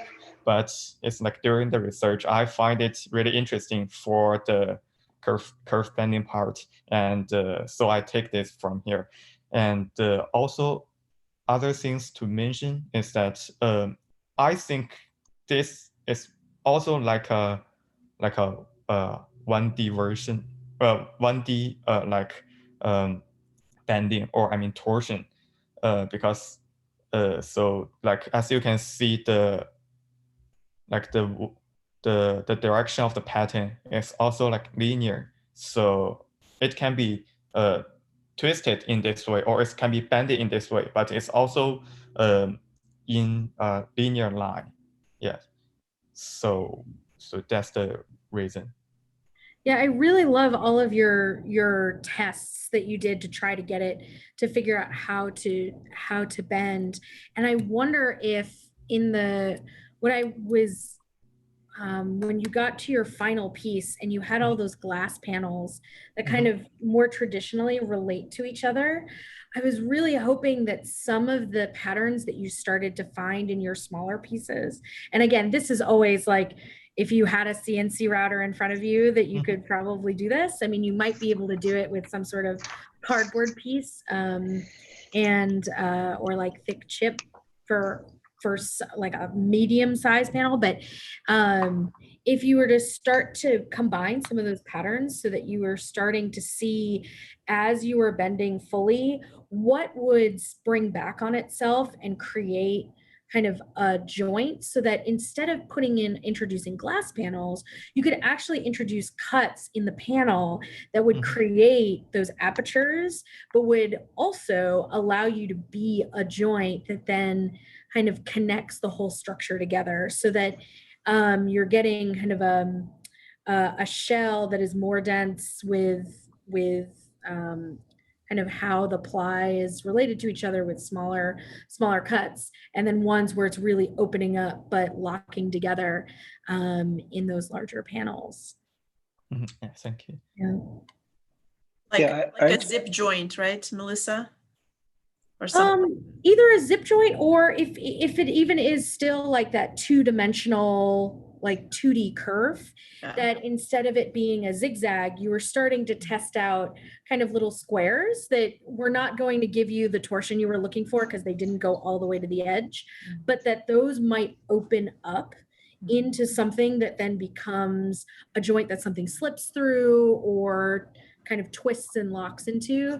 So yeah, more like, so varying also like the pattern, right? So that like that's another way to play with bendability, right? And I think Michael is going to pick up on that one, but just playing with not the crease pattern, but the cutout, right? And just varying that, diffusing that to allow for different effects. But Michael can speak at length about it. No, not. Well, I mean, exactly what you're saying. I think, I mean, there's a lot of work that's already been done on kerf cuts and how they can be used. And my question would be for you is like, what do you feel like you're adding to that conversation that has not been really addressed very much? And I think you're starting to hit on a few things that are there, right? So one is this, especially with the sort of plus sign, that whole set of plus sign cuts that you did earlier, which are also orthogonal. So I can understand why they probably didn't perform the way you might want, but I could imagine like a deep investigation into the cutting geometries and how those allow the shape to bend into different ways. Also dealing with as Melissa was asking, the thickness of the material, because once it starts to bend and hit itself, then it sort of constrains the curvature, which you can use to your advantage. It becomes more structural in that case. And then the other part that I thought was interesting that I haven't seen as much research on is the section when you're actually doing the pavilion where you're looking at the end conditions. So you have the different joints. Maybe it's like the colored drawing with all like the multicolored drawing. Yeah, like this one more, where it looks like some of these have end conditions where it's not cut on both edges, but there's a flat edge. And I wonder if there could be an entire set of investigations where you marry uncut areas with cut elements or cut areas to see how that either ends the pattern, ends the system, or creates a different type of condition that would then negate the need for this glass or this metal frame or these other things that are sort of compensating for what you feel like the technique is not giving you, right? I wonder how far you could sort of push that technique to start to deal with some of those conditions, like how that pattern ends, what happens when it touches the ground, what happens when it meets another material, because right now those are sort of like, those are kind of loose. But yeah. Yes, thank you. And so actually, so there's a difference between like this one. So this one is just a hard touch the ground, and then in the building design part, because the because as I mentioned before, like the height of the surface is not that enough for people to walk in. So actually I add another frame, like this part wood frame, to make the whole system to be like to be taller, and that's the reason like it's so at this part actually it do not touch the ground. And also I've tried to use this kind of the connection to connect them, so it's like a T-shape style, or like a T-shape interface to connect them together. And in the piece part, so as you can see, so some of the pieces near it, I have cut them in half. So like this one, like the right part. So like this one, and this one. These three are actually the pattern. It's like I try to cut them, and therefore it can create a flat surface, which just solve this problem, like the problem I raised before. So it's like this one, and I have a knife and I cut from this line, and therefore actually it's then reduce all of the hole that's near the boundary. And there's one thing I think I forgot to mention, is like, so there's a evolution from the like only single pieces to like there's like 19 different kinds of pieces, but all of these pieces are through the cut from that single pieces, which is shown in this diagram. It's like I have concluded them into 5 like different 5 versions, and like different cuts, like here, and therefore it can achieve the different physical performance in the like in the pattern, and then into the whole buildings. So there's also one there. So this is also a way to go from the like the tile design to, or the surface design to the building design. It's more like to categorize the like the different tiles. Yeah, I mean, I think you've done an amazing job. I really appreciate just the focus on these patterns, and you've iterated so many versions of it, and you're really kind of testing it in terms of its curvature or ability to curve. I guess one thing I'm kind of curious about is just, and maybe I'm not sure if this was in the presentation or I just missed it, but just in terms of the, you know, I know like plywood stacked with grains going in different directions, right? I'm curious about just if there was any differences in the direction of the plywood sheets. And then it seems like the other part of this project maybe that could really start to use development, and I think you're getting at it with the kind of interstitial pieces between the curved pieces, right? These pieces that fill in the gap, basically. I think another part to this system is the frame that's holding it together. I'm curious, what are the other ways that you could begin to hold, or that this piece could begin to retain its shape? Because at some point it fails, right? I would imagine it's going to break, and I think it would be interesting to see some of those examples too in the project. Is like, where is this breaking exactly, or how much pressure are you having to put on this before it finally like snaps and fails? Because you're talking about the failure, and I guess I'm wanting to see some of that too. You know, see like where and how it's breaking. And how much pressure you can apply. What are the other ways that you can begin to hold this shape other than constructing a frame? Is there some kind of other way of applying tension to this? But I think it's really amazing the amount of work that you've put into researching this particular technique. And yeah, it's a great job. I think there's a lot, it makes me kind of ask those questions about the overall system, and I think it would be exciting to see where that goes or how that develops. Yeah, thank you. And the first question is like for the plywood. Yeah, so in this diagram, actually the plywood is like fabricate through the like different layers come together. And but in the real curve bending part, I would say there's a way to make like a the bending in two direction. But during my research, first it's related to the pattern. So that kind of pattern is to be really complex, and it's a little bit hard for me to simulate them.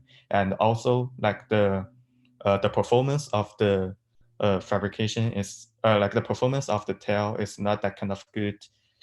And some parts it's do not works. And another part is because at first I'm considering about the like the connection through these two, like this joint. So I also need to think how they are going to connect with others, because I cannot add the curve pattern on the other joint. So it's, as I say, it only works really good for the finger joint because the pattern can go through the boundary and on the finger. So if I add patterns on this kind of joint, actually it will break the joint. Yeah, and the other question is about the failure and other product. So this is some of the other products I have made through this kind of technique, but it's like small product, usually like a bowl or like half bowl or some of the, I don't know what it is, but it's like some interesting small pieces. And so for the failure,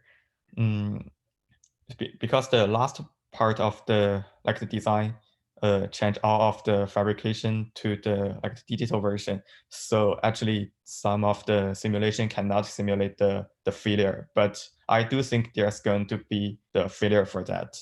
But through the previous research. So as you can see in this 4 diagram, like the right part and the blue part in the middle of the tails is actually the breaking point, or it's the point that is the weak, the most weak, the most weakness. And so during the so it's usually occur in the like the middle of the tails, and usually occur near the or the end of the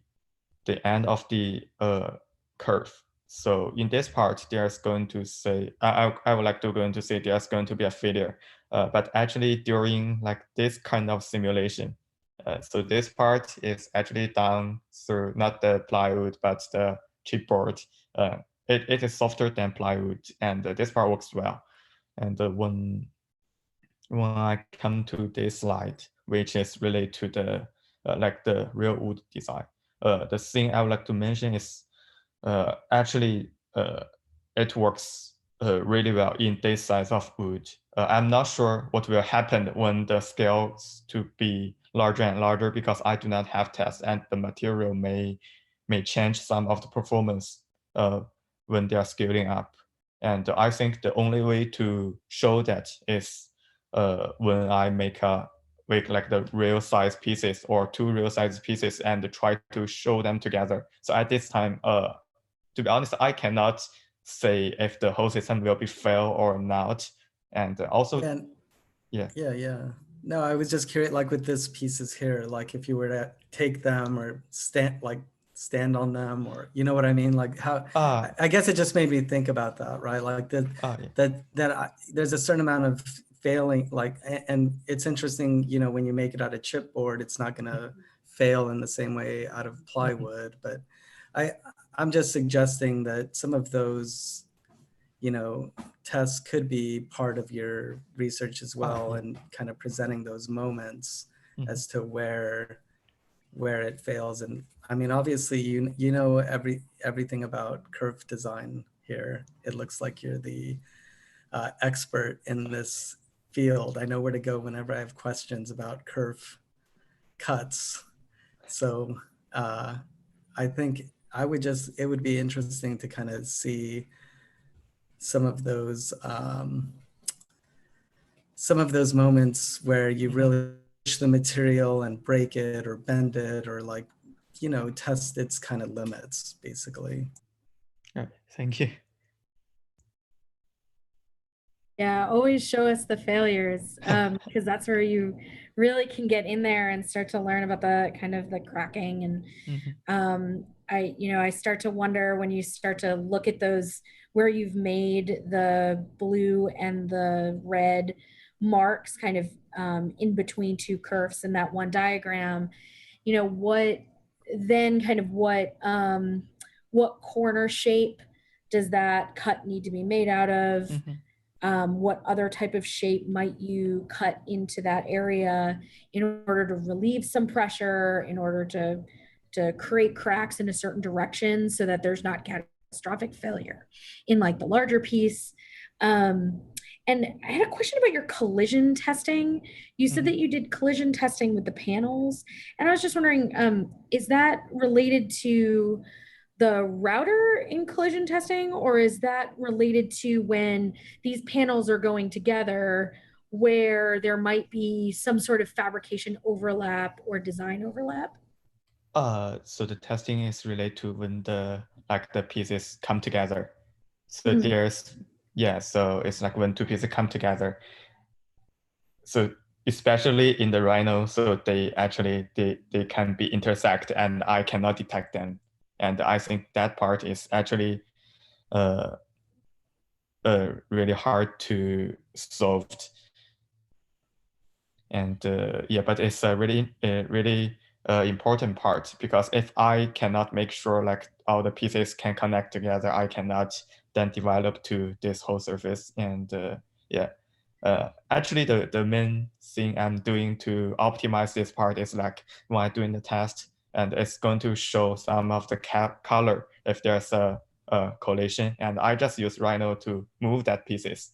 So that's the reason why I say at last, it's like some of the pieces do not show any collision, but it may float in the space. But I cannot know, because there's too many joints between there are too many joints, and I cannot make sure all of the joints attach each other. And I think that's a really great invention for this process. And I wonder if as you start to look at the joints between the panels, like if you were to bring the two shells together a little bit more, I think someone else had the question, like, what happens if instead of the glass, like what happens with the different ways of connecting the panels to each other instead of like a T-slot? And I wonder if you could use your collision testing to then say, all right, could I have fingers coming off in the opposite direction or in a perpendicular direction, where between the shells, I can actually have some sort of offset where they're fitting, and your collision detection is going to give you that that kind of seam modeling, which would be also really interesting. Thank you. Great, thank you, Sheng. I think we'll move on now to Shailaja, and we can jump back to kind of the broader conversation again when we talk about all three projects. Yeah, thank you. And I see Michelle, you've joined us. Welcome. Thank you for taking the time to join us. All right, Shai, take it over.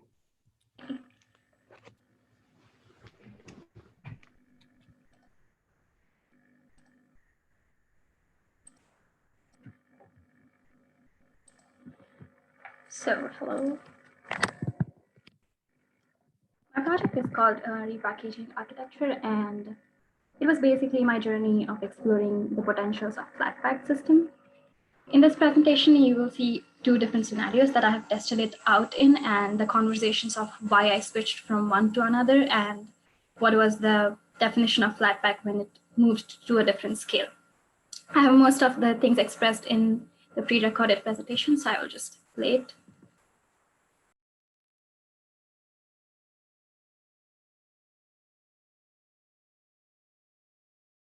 Hello, I'm Shailaja, a Master's in Architecture student at Carnegie Mellon University.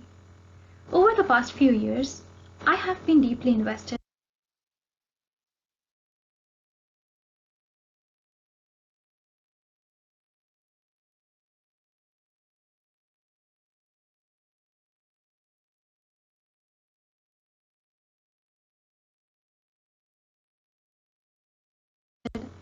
in the topics of public interest design, production techniques, and material explorations. The thesis repackaging architecture is situated at the intersection of these. I started the project with a journey to explore the potentials of flat-packed system. The current sketch represents the matrix of attributes that are beneficiary to the system. Each of this attribute contributes in a different proportion and is yet at the core of the system. These will be elaborated upon further on in the presentation. In doing so, the thesis was situated around this question: how can one make architecture affordable, especially when there are no subsidies on building materials? The Recon house designed by the UDBS cohort in last spring was used as a pilot project for this purpose. A few initial economic analyses represented here were performed.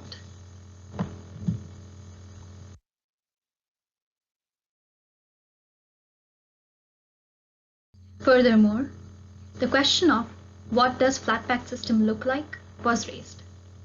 It was looked at in two parts in this particular case: the cartridges, which are closely related to the idea of flat-packed system, and the universal cores, which are modules that will be prefabricated off-site and brought on-site to be integrated in place.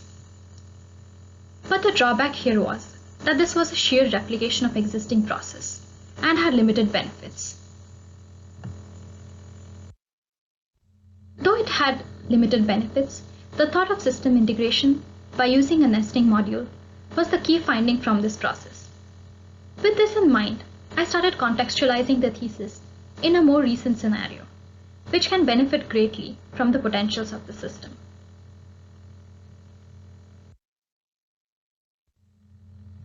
When the COVID-19 crisis arose, a lot of us asked this question to ourselves: are we prepared for this emergency?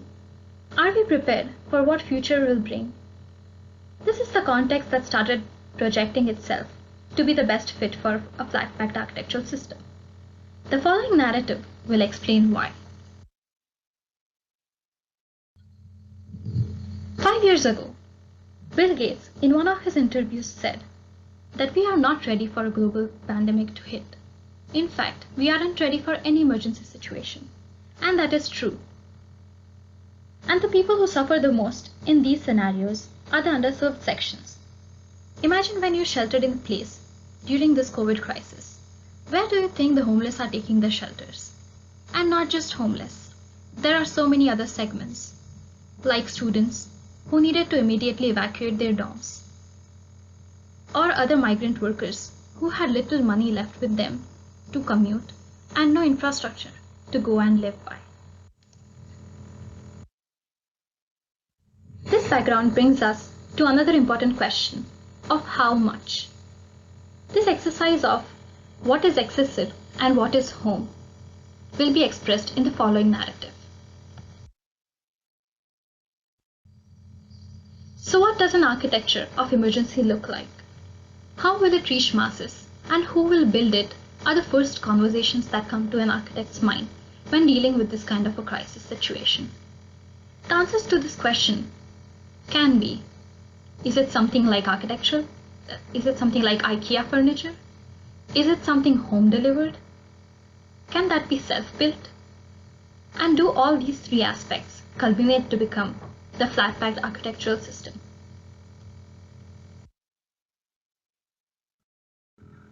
Having established that, what are the do's and don'ts of this system? Starting with the idea of home delivered, self-built system. Is it extremely necessary to reduce the number of parts in the kit and advocate more and more system integration? Yes, because if a kit arrives with 1,000 parts to be put together, it can only create chaos in the minds of a person who has never built something before. Secondly, for serving the masses that include individuals, families, and varied bunch of people, the kit should be adaptable and flexible. It has to cater a number of various scenarios which people would like to live in. And lastly, there might be no external assistance or very minimum external assistance provided in these kinds of crisis situations.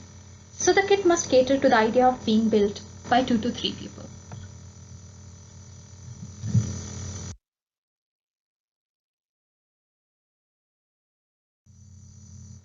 With this framework in mind, what would be the sequence of setup? The idea here is to utilize large public spaces with built-in infrastructure for services and weatherproofing.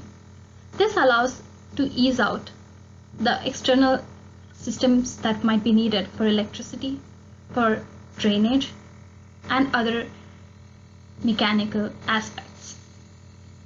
In terms of the process, the kits arrive on this particular public space by a large truck and is unloaded in the loading deck.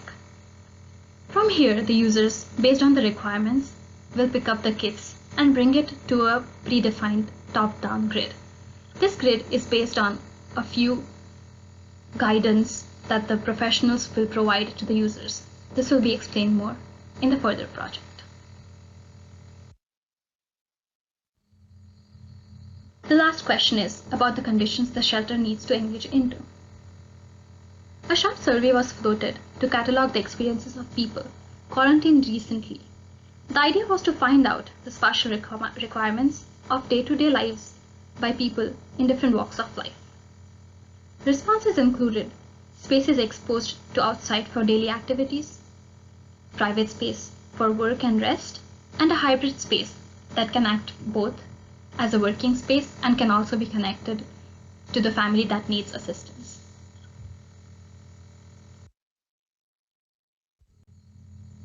Having set these constraints, the kit was elaborated on 4 driving attributes, starting with the efficiency.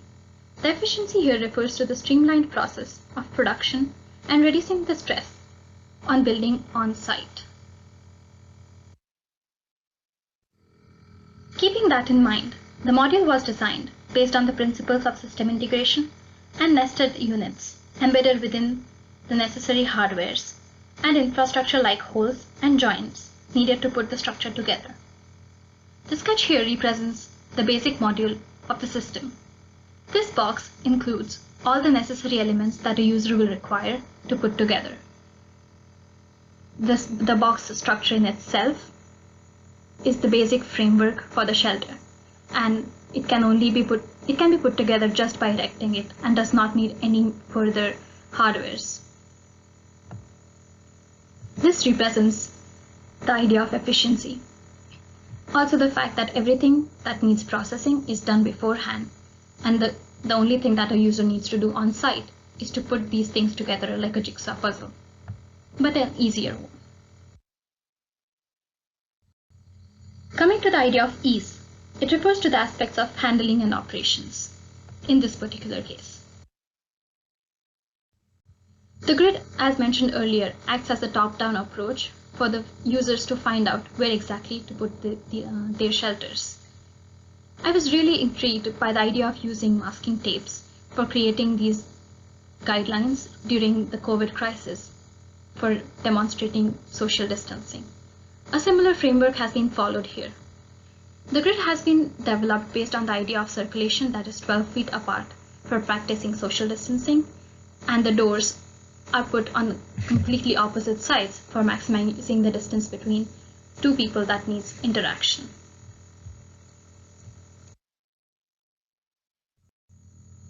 Having set these basic rules, the question still stays, how easy is it for the people to lift this and assemble together? In terms of handling and operations, though the nominal size of plywood board is 6 feet by 4 feet, the module size has been reduced to half for easy operation so that it can be easily picked up and placed together by 2 people. Once the module is brought near the grid, the user can easily lift these lightweight elements, the papercrete panel, a papercrete roofing module, and lightweight L sections, and put them aside. So everything that is contained within the box is controlled in terms of the weight. Once the box is emptied, it just needs to be erected at 90 degrees, where the sauce hinge locks itself. This reduces the stress on building the structure element by element, representing the idea of ease. Next, the idea of flexibility. As mentioned earlier, there are a number of kind of users that will be engaging with the system. So what does flexibility play a role in this kind of structure? It basically responds to configuring itself and adapting itself to different typologies, both in living and workspace. Starting with the idea of living. The people residing in these shelters might be individuals, families, and clusters. The kit has been distributed in 3 different sizes, small, medium, and large, and can be picked up by the users depending on their needs. This is a sketch representing the arrangement of the housing modules along with the work modules. The working modules are placed on the periphery of the system versus the housing modules are in the interior of the space. The idea here is to expose the spaces where people will perform their daily activities relating to work, exercise, dancing, reading, etc., being more exposed to the outside and being connected to the outside, so that most of the day when the light is present can be passed in those spaces, and once they need to go back to their private space and rest, they come within the core of the larger space. There was also this question of how will it occupy a huge mass of people. The suggestion was to go vertical, but then when I went back and recalculated this, the occupancy that can be placed within one convention center, Massachusetts Convention Center to be specific, 1/4 of the grid occupied 170 people, resulting in the entire convention center occupying about 2,040 people, which in itself sounds a good amount of people and mass that should be occupied within one large space. For this reason, and also because of the complications that might arise by introducing other elements for vertical connection like staircases, the idea of having only horizontal shelter was implemented. Talking about flexibility in the workspaces, no 2 people have same kind of working environments and respond to their working stations differently. This is a representation of how this kit can be configured to create an acoustically private space versus an acoustically not very private space but can include more storage spaces. Also, an open connection to the neighbor. And lastly, a very free-flowing working space. The same porosity can be expressed in laying down the roof. Depending on the occupancy and the usage of the space, it can be completely privately sealed. It can be kept porous in the segment where one needs to perform work activities, and it can be really porous in case the person is not insecure about privacy.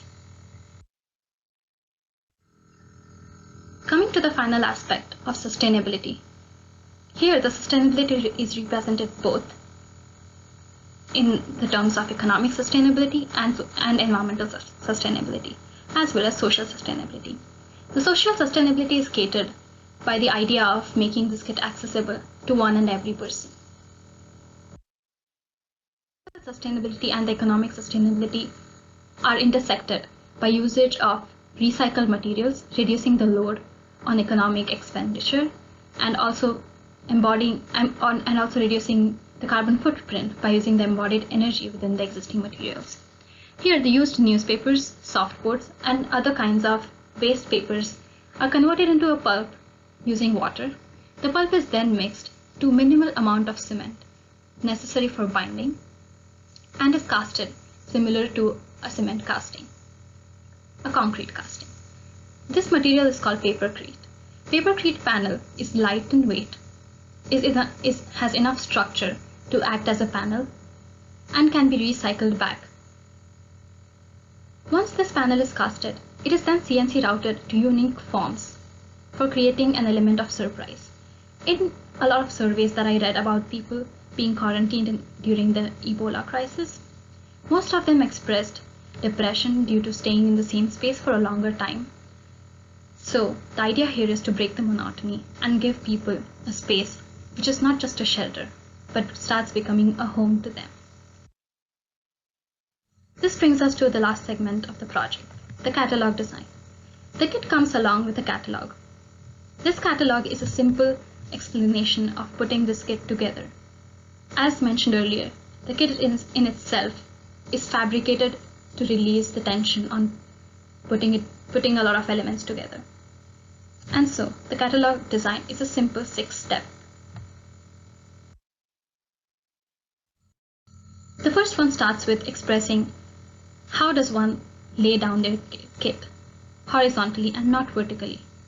Once the kit is laid down, the user empties all the elements from within the box. The next step is to just vertically erect the box frame. Once the box frames are erected, the first connection that the person needs to make is a corner for higher stability. Putting two box frames at a 90-degree angle, they need to connect it using L sections and wooden screws. The third step is to connect the interior box frames. These are connected using bolts and nuts, which are also a very familiar hardware to normal. And finally, tension fibers, which are inserted in the piston joinery system, is connected to the roofing system and is laid down easily. The last step is to create an individualistic papercrete panel by installing these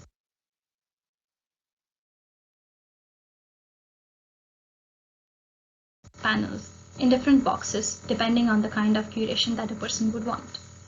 This brings us back to the idea of what exactly is excessive and what exactly is home. Through these explorations, the thesis has been trying to answer these critical questions of the potentials of flat pack system, the line between a temporary structure versus a home, and the idea of excess architecture. For listening to the presentation and open the board for discussion.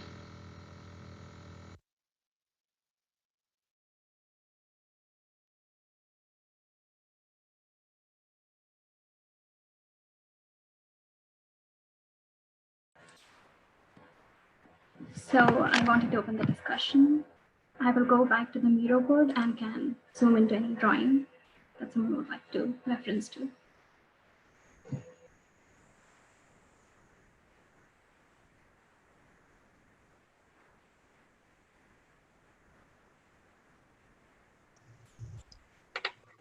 I'll go ahead and start off. I mean, you opened the presentation with 3 of the longest and most studied sort of areas of housing that we have in our field. You talked about affordable housing, you talked about manufactured housing, and you talked about emergency housing. You know, these have long histories. And one of the things that we have learned from this history is that while housing is the problem, it's not always the solution. You know, often our approach, particularly as designers, is to want to approach this by developing a better housing system. You know, so as opposed to sort of going back and asking some of the deeper questions about affordability, the needs of emergency, and the things that will be resolved through manufactured housing.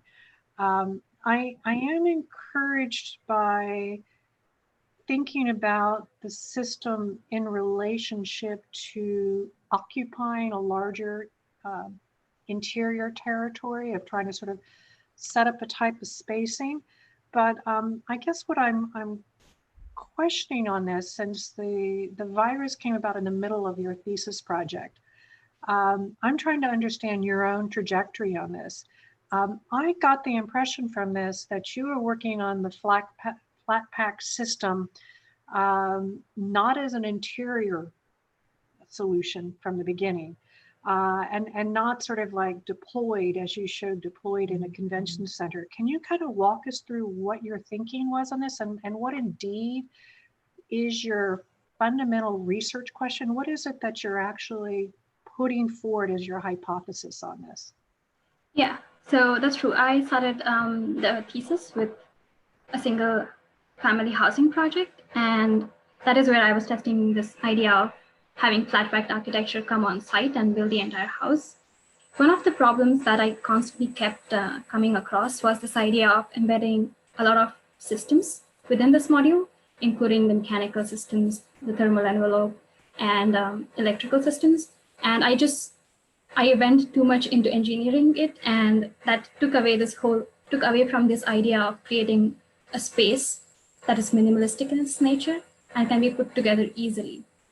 So I do see myself trying to project my learnings into future, where I can actually create a larger scale using this flat packed architecture. But in this particular process, I started testing it on a smaller scale and trying to understand the fundamentals and the potentials of it, of how much can it do, how much can I push its boundaries. I think that's how I moved through the project. So how much can you push it? I mean, right now, it's it's a framing in a wall system. It's partitions. Yeah. So where do you think you want to go with this? Right now it's partitions, but I do want to. So my initial hypothesis was to have this in the exteriors, not within a confined larger space. So I do want to go. So if you look at the initial drawings, this was the basic module where I started using the floor plate, where the other secondary structures nest. And once they come on the site, they open up and become the framework. And then there are additional aspects connected to it, like the thermal envelope. And also in the grooves, one can start putting electrical and mechanical pipes. So I do want to go back to that, but right now with the time frame I had and the kind of scale that I could deal with was a smaller one. So I went back to that. Okay, so I'm going to push you, and I'll let others weigh in on this. I'll push you. What was your research question? So these kinds of manufactured systems, whether it's through flat packing, all of these different, long studied. We've got a century of this. So what was your question in this? What was your thesis on this? What was your hypothesis as to what specific problem you wanted to solve? What issue you had identified with current approaches that you wanted to rectify or develop on? Yeah, so the motive that I had beginning the project was so I looked up at a lot of systems that were based on prefabrication and flat pack architecture. But what most of them did was they had 1,000 elements, and then they come on site as a flat pack, and you start putting them together, connecting one to 1A, 1B, 1C. But what I'm trying to do here is not create 1,000 elements. Rather than that, I'm connecting 1A, 1B, and creating one unified system. So that's what my driving motive was. And in the current project that I did, it is acting as a partition, but I am almost on the reason that I have used box frames is because once I can push the potentials of the form, I can start integrating these systems within the box and test it in the exteriors, where I start dealing with the thermal conditions and other complexities that come across when in the housing.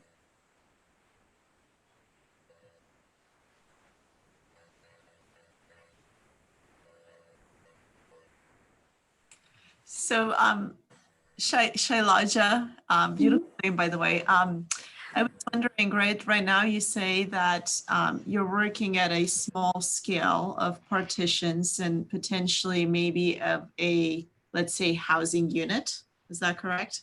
Yeah. And then if you are to grow the system to a larger and larger scale, would that be the scale of a apartment complex or a city, or the sky's the limit? The sky is definitely the limit, but I would think that it would be single family homes. So one of the things, right, I think you had this diagram of, components that are really important to you along with sustainability. I think one of them was efficiency, right? And I think the more you grow in scale, it might actually help you to think at different scales at the same time, and then maybe come back to the question of just solving one housing project.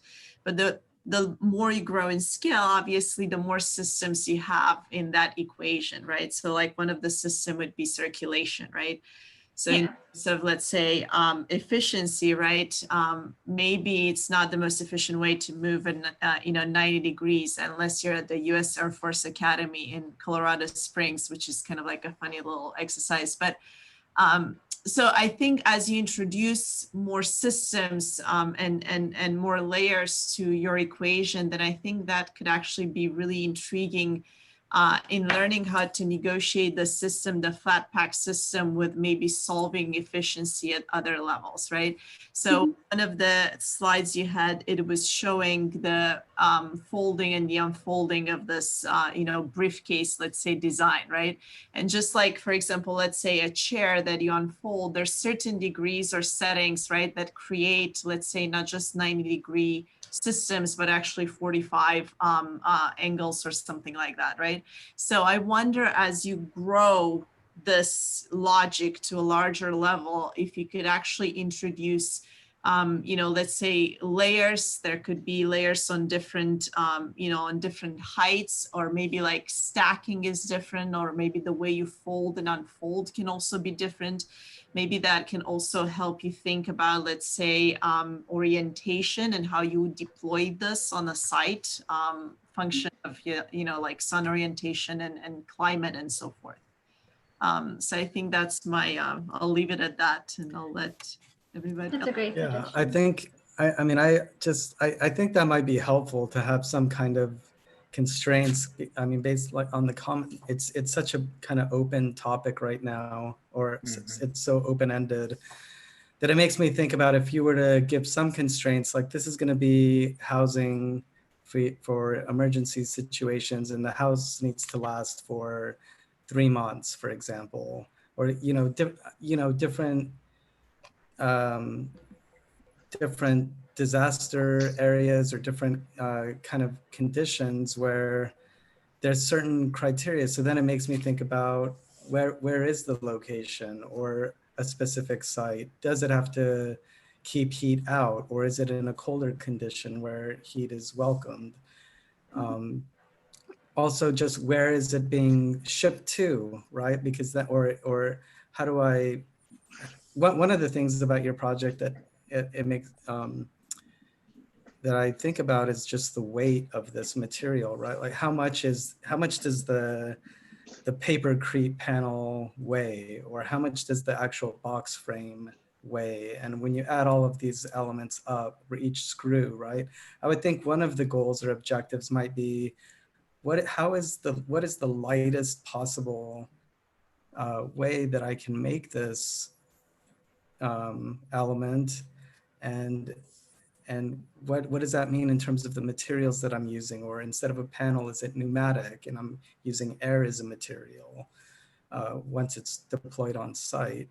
So I think, I mean, I appreciate the kind of investigation and the representation and these kind of drawings that you're making, almost IKEA inspired kind of drawings that show us how to put these pieces together, and how somebody would start to kind of create the spaces. But I think I like your answer that the sky's the limit, but at the same time, it's like, I think having a more focus might be helpful. More constraints would be helpful to really develop the project. And then maybe, yes, maybe there are different scenarios where you can start to think about it in different ways. Yeah, or even, if it is about delivery, are these delivered by drones, and how many of these does a drone need to deliver? How much weight can a drone carry typically? I think it might open up more kind of questions when you start to add more constraints to your research.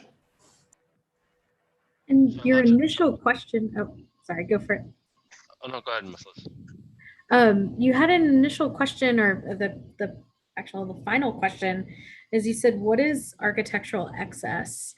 And I wonder if that could be some of these constraints that Frank is talking about, where, using the box, the first thing I saw when I saw the box with the hinges, I was like, that's a lot of hinges. And is there something that becomes a joint?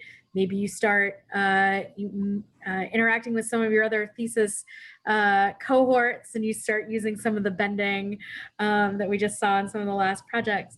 But is there something about the hardware or that frame? Is it an excess in structure? You mentioned that there was going to be some sort of top-down, at least two-dimensional planning, but it seemed like there was the desire for there to be kind of this larger structure that you could then plug into if you were to do sky's the limit, you were going to a larger structure. So does that structure actually give you what you need? And you actually don't need the thickness of the suitcase shell, and that could become a lot thinner. Or can you get rid of that and just use the papercrete in certain areas where you use the boxes in others? And so I wonder if some of these questions could actually be related to a more theoretical question of what is architectural excess and saying, what is it that I need?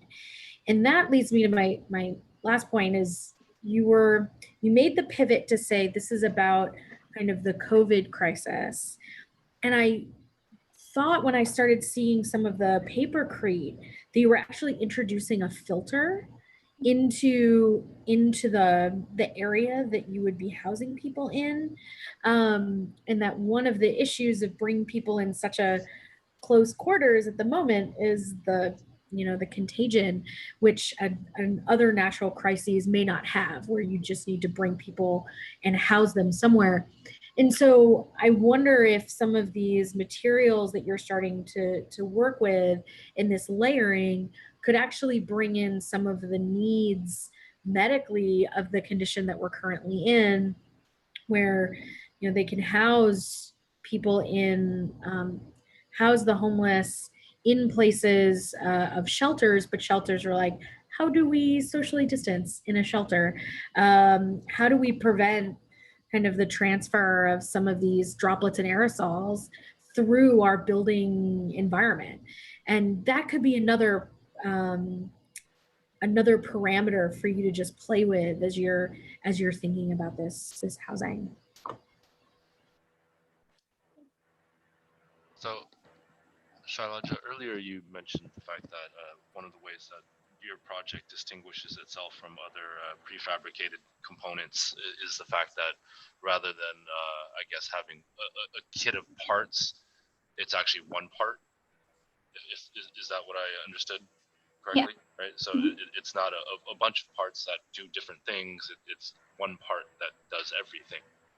Yeah. Have you been following any of the work of Gilles Retsin and Molly Claypool and Jose Sanchez? And there's an entire movement of people working on this topic, thinking about the topic of the discrete and thinking about this, what they call, let's say, tectonically agnostic parts.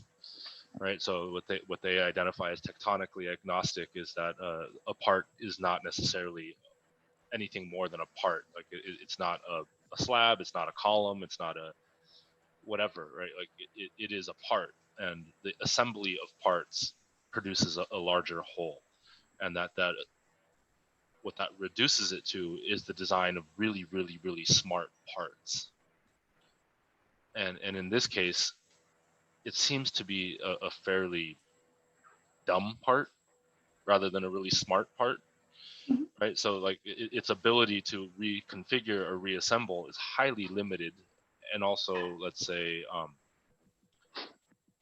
in a way, like rather than you reduce the amount of on-site construction time and the ability to deploy the structure, but it actually seems like it's a highly laborious process to assemble the parts to begin with. Right, so you're just transferring the kind of, let's say, labor and cost offsite rather than making it like, so part of the issues of the discrete is trying to find ways of creating really smart parts that are easy to manufacture and easy to produce, right? So they look at a lot of things that are with the scoring and folding of plywood to complete the volumes where it can be done out of a single sheet of plywood. And so you're zero material waste, almost all of the cutting is done robotically, and a series of robotic folds that can be done to assemble a kit of parts. But it's also, at the same time, an aesthetic project, right? There's an aesthetic project which celebrates the part and celebrates the architecture as an architecture that is made out of parts and that you can see the parts, and they do a lot of details that really go out of their way to celebrate the joints and articulate the ends from the surfaces. And I guess what I'm asking you is, what are the, I guess, architectural intentions outside of the pragmatic intentions? Because it seems like there's a lot of pragmatic intentions, but less of, let's say, I would say this is more of a project that is about solutions to questions that are more generic, rather than one that's asking questions and then trying to solve them with more, let's say, creative solutions. And I'm asking where that part is in your project, or if it's there and I don't see it. No, I think I did have that constant to and fro of introducing different kinds of elements. Once I went thinking about a more like complex system of embedding other parts and then just connecting them to make roof, rather than having any kind of hardware, just by connecting jigsaw puzzles. But there was this constant to and fro that if someone has no ability to think of how to put things together, this might just become complex. And so maybe I went on to making things overly simplified. And I do get your point about just not in the dumb parts of the system. Maybe I lost a little bit of opportunity there to use the kind of systems that you're mentioning.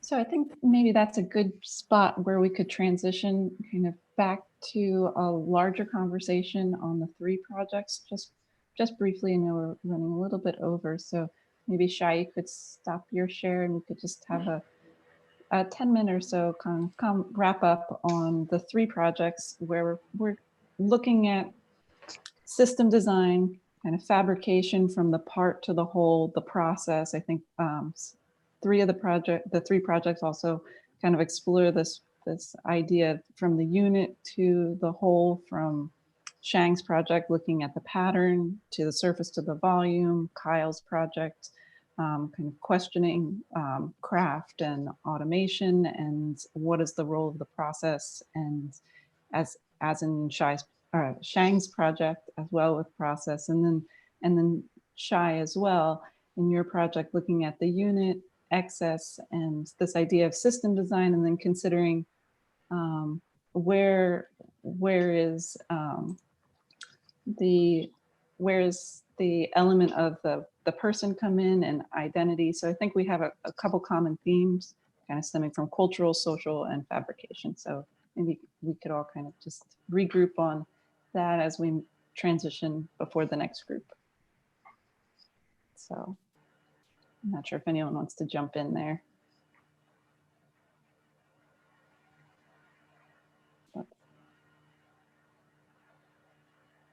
I think certainly there's this question of material properties in all of these. Like the different materials that are being used are kind of specific in their performance, but also, as you mentioned, their cultural heritage, which I think is kind of interesting, but wasn't really delved into in depth, which I think would be a good next step for all of these. Another one is mobility. So all of these are attempting to create complex spatial forms, but doing it using modular or modulated parts. And some of those, I think with the first one, for example, the module is the operation, not necessarily the part, right? It's this motion of weaving or something like that. When in the second one, it was more about the modularity of the cut and not so much of the part itself. And then the last one was the actual thing itself was all about modularity, about its transportation and its weight. And so I think those are interesting themes that have run through all of them. And I think, I don't know who it was at the end that was suggesting that maybe there could be some collaboration between these, but that would be really interesting to see, because the different people are looking at these similar questions, but in different ways. And it could be useful to take someone else's research as given and not allow it to be part of the breadth of the question you're asking, but to then carry that through to see if it can answer another question that you're interested in.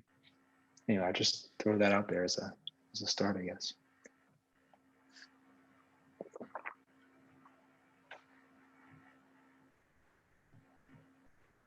Yeah, I mean, I think there's a lot of really interesting questions being asked, and I think the issues of fabrication and modularity that Michael's talking about, I think are really kind of pertinent questions to be asking right now. But I think the more important thing in a lot of these is, let's say, the meta question versus the project question.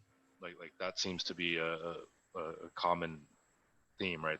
Which is a typical thesis issue, right? Like trying to tie the larger question that you're asking towards an actual physical project or a physical design, that in the end it's really hard to get individual projects to ask or to answer a much larger question.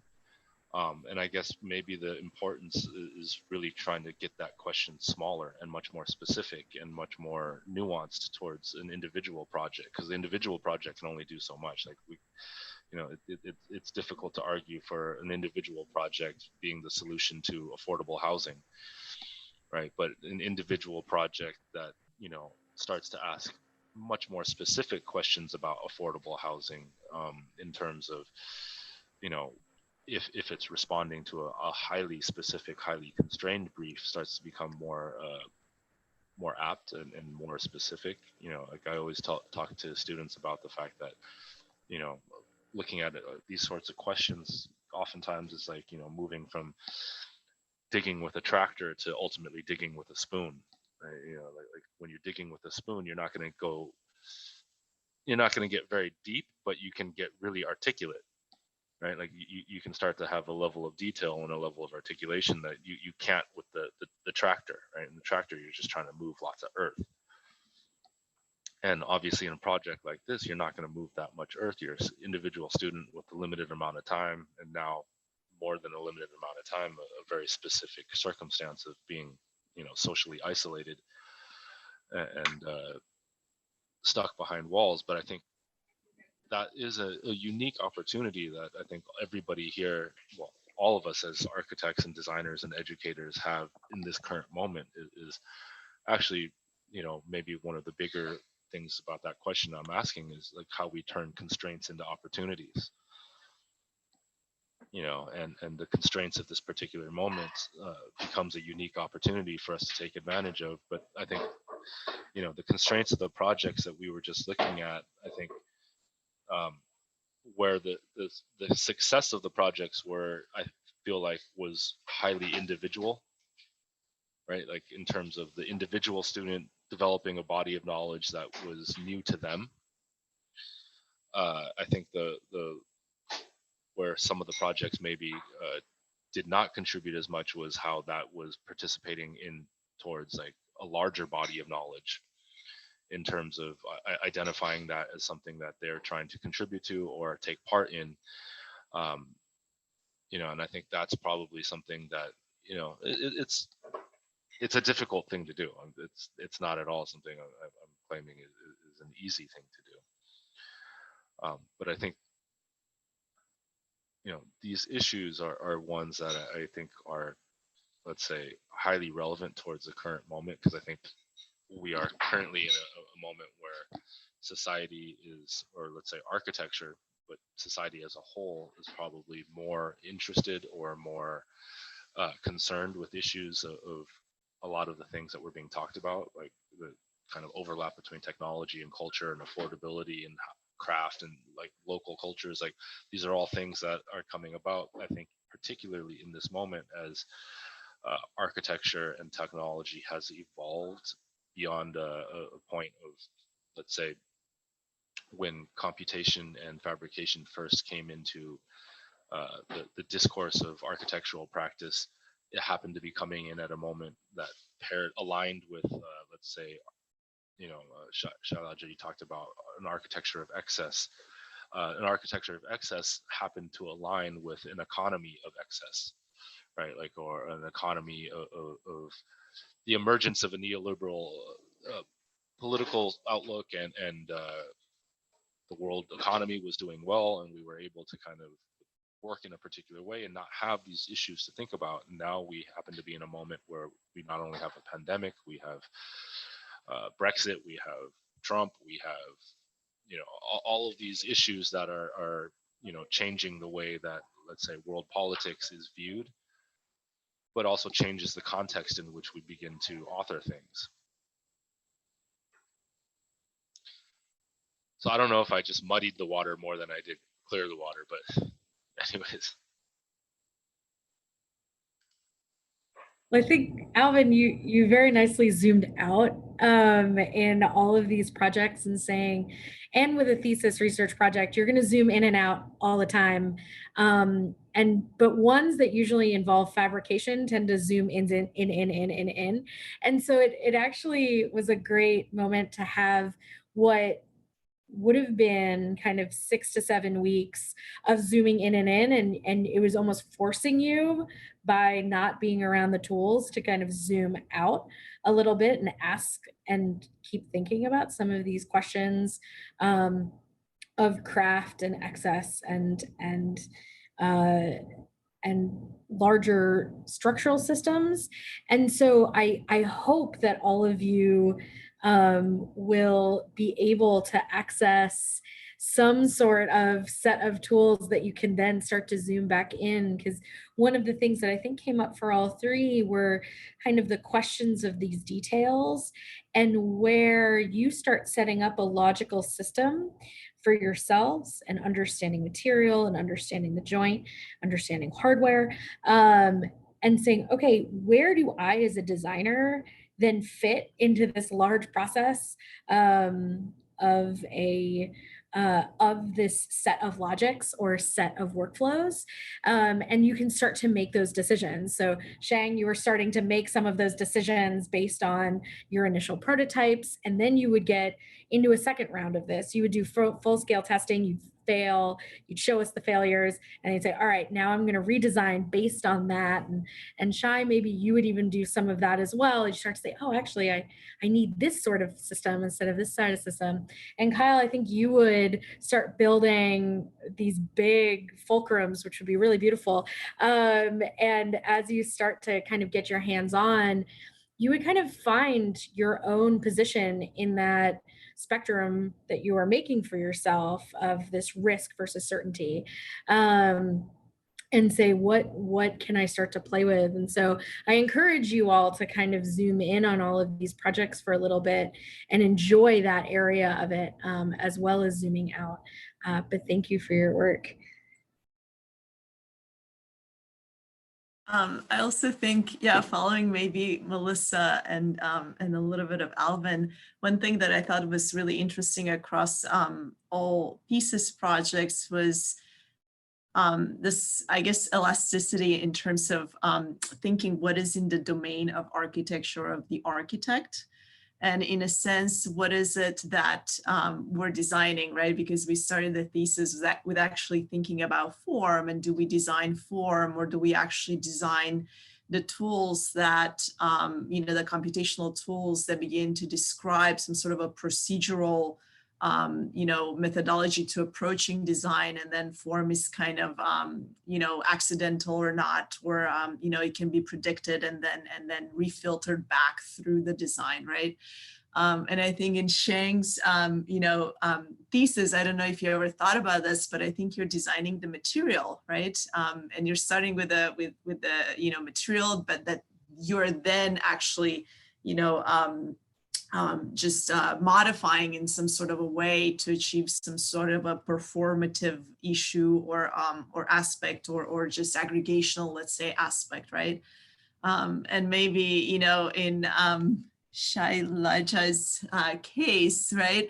I don't know if you thought about this, but I think you're maybe designing, you know, your thesis is more in the realm of systemic thinking, and you're designing systems, and you're designing, you know, the degrees to which those systems can respond to some sort of extrinsic parameters, right? Climate or whatever. So I find that pretty intriguing, and I think that's, you know, an avenue of research that I think definitely can continue after your thesis, and I think is very much in the current discourse, I would say, of you know, computational research as well. So. Yeah, I would actually, sorry, just to interrupt. I just wanted to tag on to Mara's comment real quickly, because I actually think all three projects fall into that category of the systemic thinking. I actually think all three projects, like, the end result is actually not the individual result. It's more the possibilities of results that's actually more interesting to think about for all three projects. Yeah, I was gonna have a similar comment that I think they are all very systematic based research projects, and they seem to have a lot of potential for further development. Each of you, I mean, it seems like there was a lot of good presentations and just conversations about different directions that each of these projects could go and how they can all start to approach materiality. I think Melissa brought that up about material and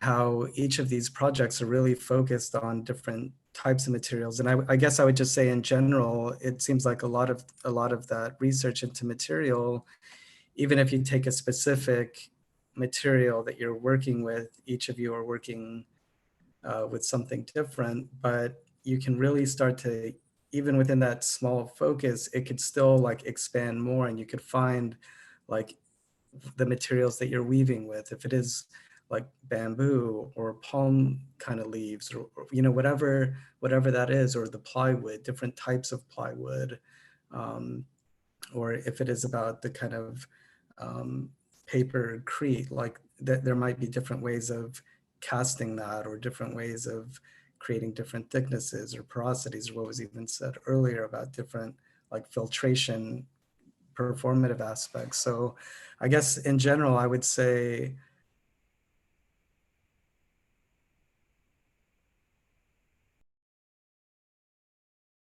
into that material aspect of the project, the history of those materials, and how they can diversify or be different. Even though you're really focusing in on something very specific, you can still have like a whole range of explorations within that specific material that you're researching.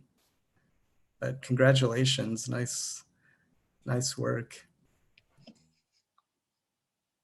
Great, thank you guys. So I think that this is probably a great transition to our next session with our last two projects. Thank you again, Kyle, Shang, and Shai. Congratulations. Thank you. So I'm going to just take over the screen right before you start, Joelle. So just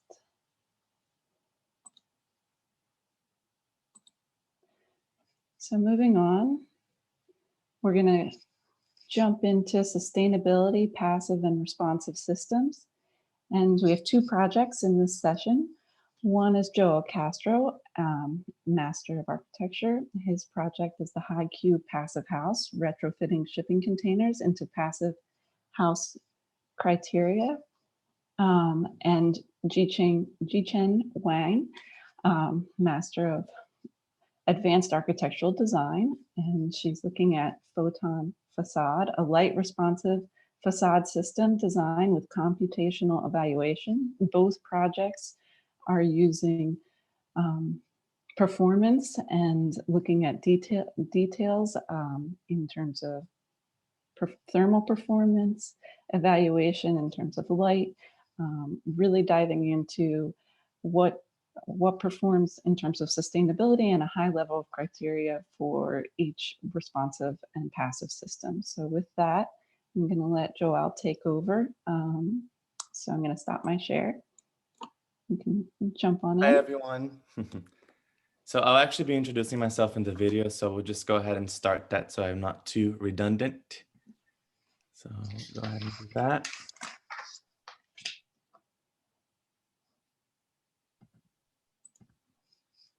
All right, here we go. Let me know if you guys can't hear it. This is Joam Castro. I am part of the 2020 graduating Masters of Architecture cohort at Carnegie Mellon University.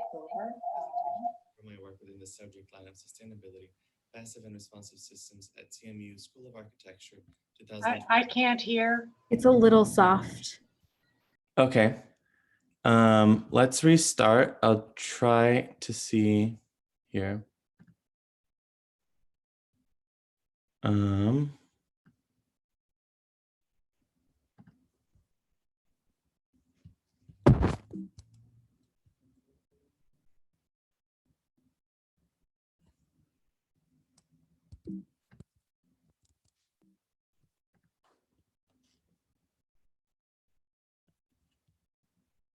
Know if that's better. And you can try turning it up on your screen. I was the 2020 graduating Masters of Architecture cohort. Is that better? At Carnegie Mellon University. This presentation will cover my work within the subject line of sustainability, passive and responsive systems at CMU School of Architecture 2020 Thesis Symposium. My thesis subject in the Masters of Architecture program entails retrofitting shipping containers into high energy efficient passive house criteria for housing applications. This thesis presentation will be focused on envelope and mechanical systems performance rather than architectural design in itself. This has been over a year-long idea, and I look forward to taking you through it. This is how this presentation will be held. First, I will speak to some of my background and motivations towards the project. I will also talk about the goals and originally intended application of this design. Then we'll dive into the passive side of the project, which will cover envelope design and spatial planning. Right after, I'll be talking about some innovative mechanical systems that have been selected for the project. In order to prove that both the envelope and mechanical designs align with passive house requirements, we will be covering the energy and thermal analysis portion of this thesis, as well as going over 3 product prototypes I recently have come up with. Finally, I will be talking about the current significance of the project and how it has spun into my next life project, which I also look forward to sharing with you. So this is some of the why I decided to focus on energy efficiency as my sustainable agenda as a designer. Throughout my undergrad, I was exposed to a rating system consulting internship, Department of Energy competition, and tied off my BA in architecture by becoming certified as a passive house consultant. Energy consciousness has always been enforced in my household, and the challenge of making architecture more conscious in its fuel and electrical consumption is one that I hold to a high degree of importance. Here at CMU, I had the privilege of participating in 2 conferences within the field and was able to shape my elective curriculum to support my building science interests. This is what I called the original AAA goals for this project. These led me to what Steve Lee would say is my questionable ontological material selection philosophy. Ambient responsiveness was a big one. The project's main goal is to fulfill my energy savings agenda. Autonomy, making and inventing is a passion of mine. It was very important that I was able to physically participate in the fabrication of this design. Affordability being the last one of the things that most intrigues me about high energy efficient standards such as passive house is how financially inaccessible it is. It was really important for me to question that. We'll actually come back to this at the end. As I said earlier, the design challenges of making architecture more energy efficient excite me to a great extent. My main building material selection for the project is very controversial, but is an enormous cliche in the industrial design department at the moment. Shipping containers. A lot of home designs that do use shipping containers as its main structure are personally aesthetically pleasing, but they all seem to be missing a big consideration. Steel, like most metals, is extremely conductive, and yet the large majority of housing applications using cargo containers is being insulated from the inside. This creates tons of thermal bridges, and aside from energy loss, can lead to durability issues such as condensation, especially in northern and/or humid climates. So this is where I decided to make a huge leap. About 8 months into looking at how to use this design for this house, I decided to take a big step and purchase a lot in Columbus, Ohio, to make this quote-unquote dream come true. As of a month ago, plan was that upon graduation, I would be building this house to get credibility and exposure in the building science world by publicizing this controversial design, conferences, and summits. The lot was perfect because it allowed me to orient the house on an east to west axis to maximize solar heat gain through glazing, which is a big part of passive house design to lower heating demands during winter months. Because this was originally supposed to be a realized project, it is important that we briefly go over the design parameters from my performance simulations. In the next slides, I will be touching on some of the architectural drawings made for the project. In light of my autonomy goals pointed out before, developing a very detailed document set for the high-cube passive house was personally very important to me, as it gave me a platform to visually share the numerous custom details I have created. Feel free to check out my document set posted on the issue link provided. So this is what the original design looked like: a manageable, at the time, realistic and affordable 1,000 square foot house that would use 2 shipping containers stacked on top of each other to create 2 floors. Bottom one for living and kitchen, and the second floor would be hosting 2 bedrooms. Months went into designing this to the minimum details. Except, little did I know, zoning required at least 1,500 square feet for homes in the area. Since we had no faith applying for variance would be successful because the neighbors assumingly would freak out over someone wanting to build out of cargo containers next to their property, we decided to upsize. Obstacle number 1. So this is what the second design looks like. We simply added and offset another set of stacked containers. This was the least invasive way of still preserving our design that took months to achieve. This new design actually worked out great when it comes to shortening ductwork and hot water pipes, which improved the energy efficiency of these systems. Same idea, bottom floor for entertainment and kitchen laundry. And second floor now hosting 1 additional bedroom as well as 2 bathrooms. These are the elevations for the design. Material selection for these are the following. Vertical slats represent sheet piling selected to serve as an exoskeleton and minimize thermal spaces through the envelope. Corrugation of this material brings back some of the container aspect lost by doing all exterior insulation. Orange represents Corten steel panels connecting across sheet piling and framing windows. East and west elevations are sided with grooveless cellular PVC panels in white, which is very durable and flexible as a material, and is also used for exterior window sills and frames. You are now seeing the north to south whole building section for the project. Some interesting things to notice. Foundation made of interlocking precast concrete blocks made of leftover concrete from job sites. This sits in a perimeter slab under the frost line to better distribute the weight. Fiberglass stubs anchor foundations and containers while keeping the insulation continuous through the wall to foundation connection. Naturally vented crawl space. TPO roof allows for an all-adhered membrane and continuous insulation for the roof to wall connection as well.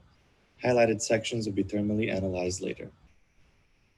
As for the east to west section, you can see better how the fiberglass anchoring system through the foundation works. This and the wall to roof connection through the short elevations will be thermally analyzed as well. Now that we have covered the overall passive design parameters for the high-cube passive house project, we will be going through mechanical systems and appliance selection that inform the design and equipment efficiency criteria utilized for my energy simulations. Going through high efficiency equipment and product selection allowed me to see through expenses of passive house compliant products, which definitely challenged my original affordability goals. Now that we introduced the overall passive design for the envelope, we'll be speaking about the mechanical systems selected for the house before we go on to thermal and energy analysis. This is the Minotaur quote-unquote magic box. It's an all-in-one heating, ventilation, and cooling unit for super energy efficiency residential applications. This includes balanced ventilation, energy recovery, and filtering, and an intermittent schedule that allows it to turn into a heat pump to heat and cool the house. Notice the very short duct runs with this 4-plane design. Water heating will be done through a heat pump water heater. Although oftentimes these are known for their louder operation noise when compared to traditional water heaters, they have enormous energy-saving benefits to them. They will be placed in a sound insulated mechanical room. Home run insulated PEX piping will be used to supply the house with hot water. Besides high efficiency Energy Star certified fridge, dishwasher, clothes dryer, these are some of the special appliances needed in a passive house. Selection as follows. Recirculating range does not exhaust air to outside like typical ranges. It simply filters it and allows the mechanical ventilation to stay balanced. Condensating heat pump dryer, same idea, traditional closed dryer vented to the outside, which required ducting through the envelope, a big thermal bridge. Condensing dryers are also compatible with balanced ventilation. Induction cooktop. Rather than heating the glass material in the cooktop, these only heat the cooking surface, which makes it for a safer and more efficient operation. This is the selected photovoltaic system for the house. With updated source energy requirements from FIAS Plus 2018, renewable energy is often necessary to achieve these passive house targets. This monocrystalline panel can either be roof or ground mounted. The PV watts calculation in the right breaks down the approximate electricity generation for the 6-panel system, considering estimated shading and solar exposure for the region. Keep in mind, by adding additional panels, net zero design could be achieved, but we're only wanting to meet FIAS's target for now. Having clarified the mechanical side of the project, we will be covering the analysis of custom details that have allowed me to advance my previously mentioned energy efficiency agenda. I will also be going through 3 concept products that hope to push the efficiency of currently marketed passive house products further. Following this, I will be presenting on the energy simulation process and results this research has generated for the high-cube passive house. And we're back to envelope thermal analysis. This slide breaks down the priorly highlighted roof-to-wall call-out in the north to south whole building section. On the left, you can see the custom exoskeleton sheet pile facade system designed to increase energy efficiency of the envelope.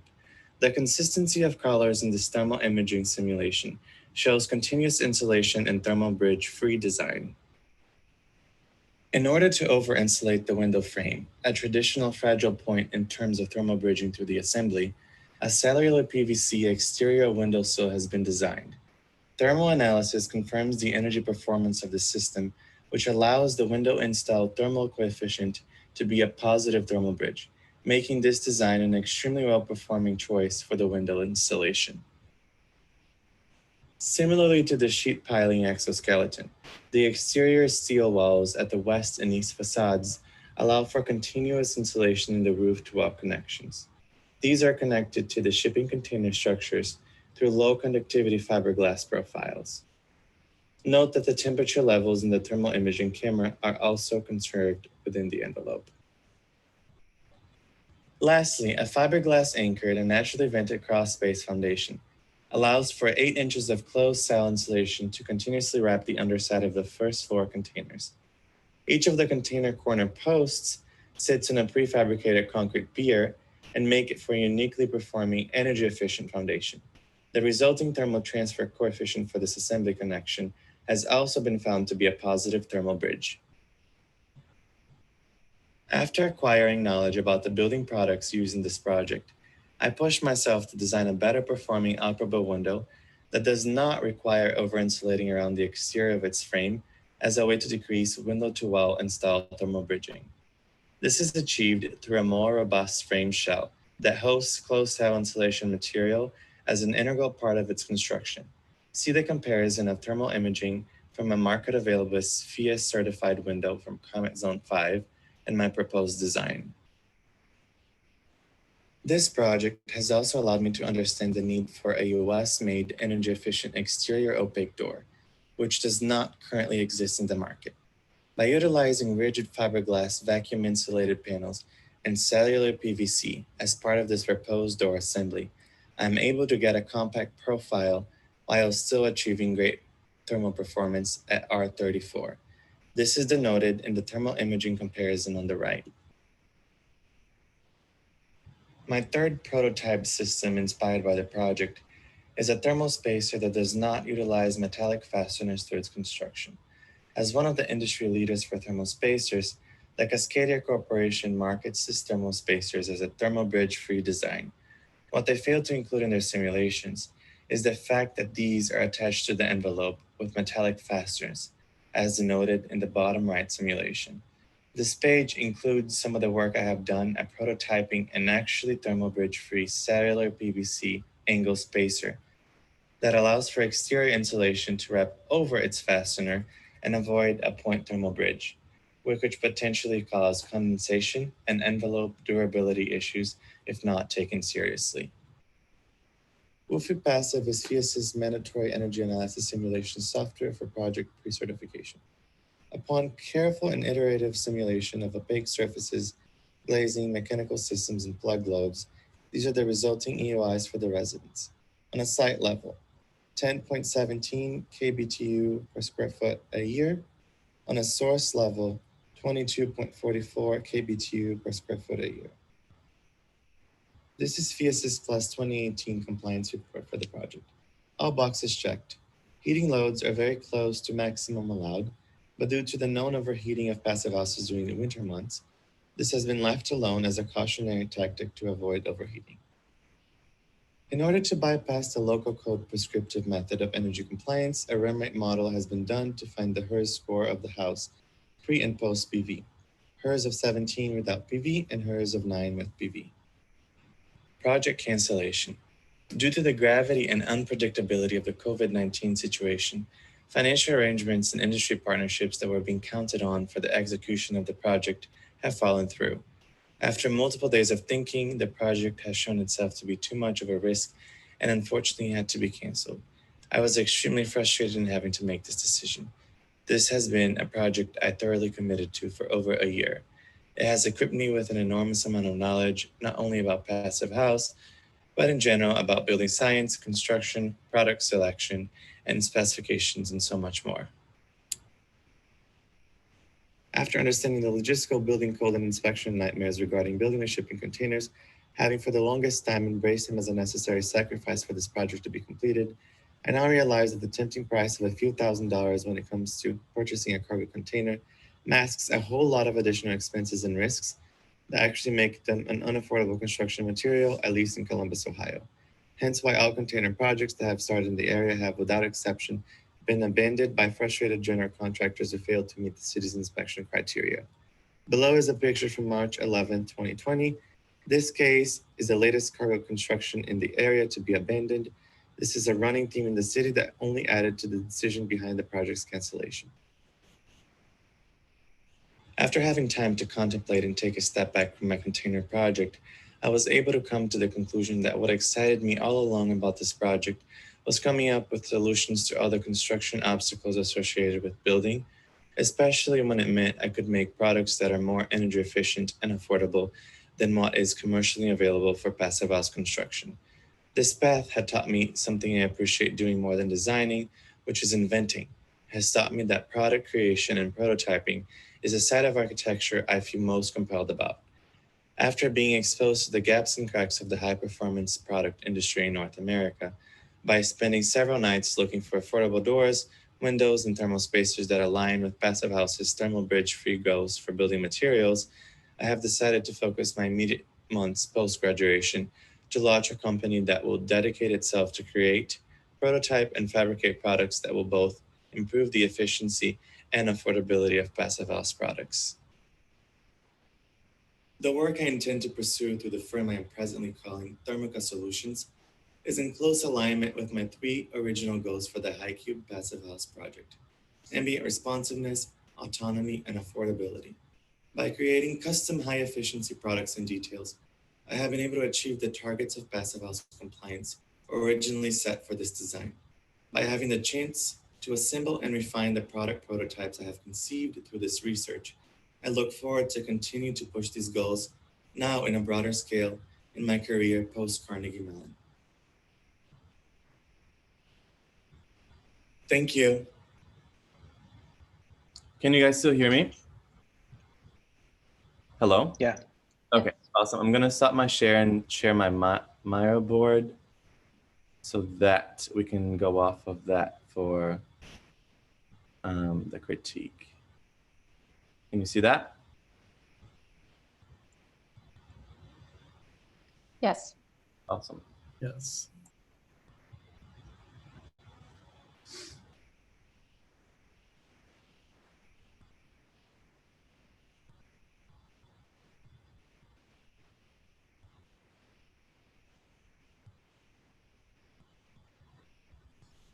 Hello? Anyone out there? All right. Yeah, we're here. Right. So Joel,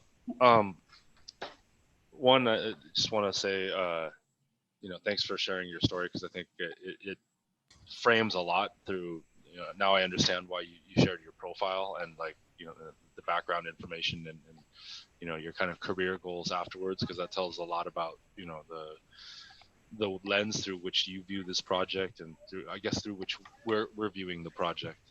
Mhm. But the kind of fact remains that this is the review for your Master of Architecture thesis project. So I still want to kind of not focus on the building science and focus more on the architectural aspects.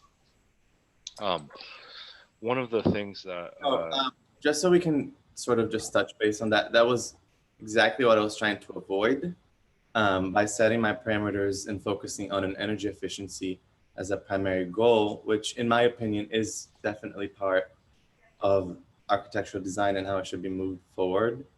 I sort of, just set the architectural design as a point for research, if that makes sense, but I'm obviously willing to talk about it because it is part of the design and the functionality of it. So go ahead, sorry. Yeah, so I guess what I'm trying to get at then is less about, I'm not saying that energy efficiency and building science is not a part of architectural design. I think it's clear that that's where your focus is. I guess what I'm trying to get at might be asking you, how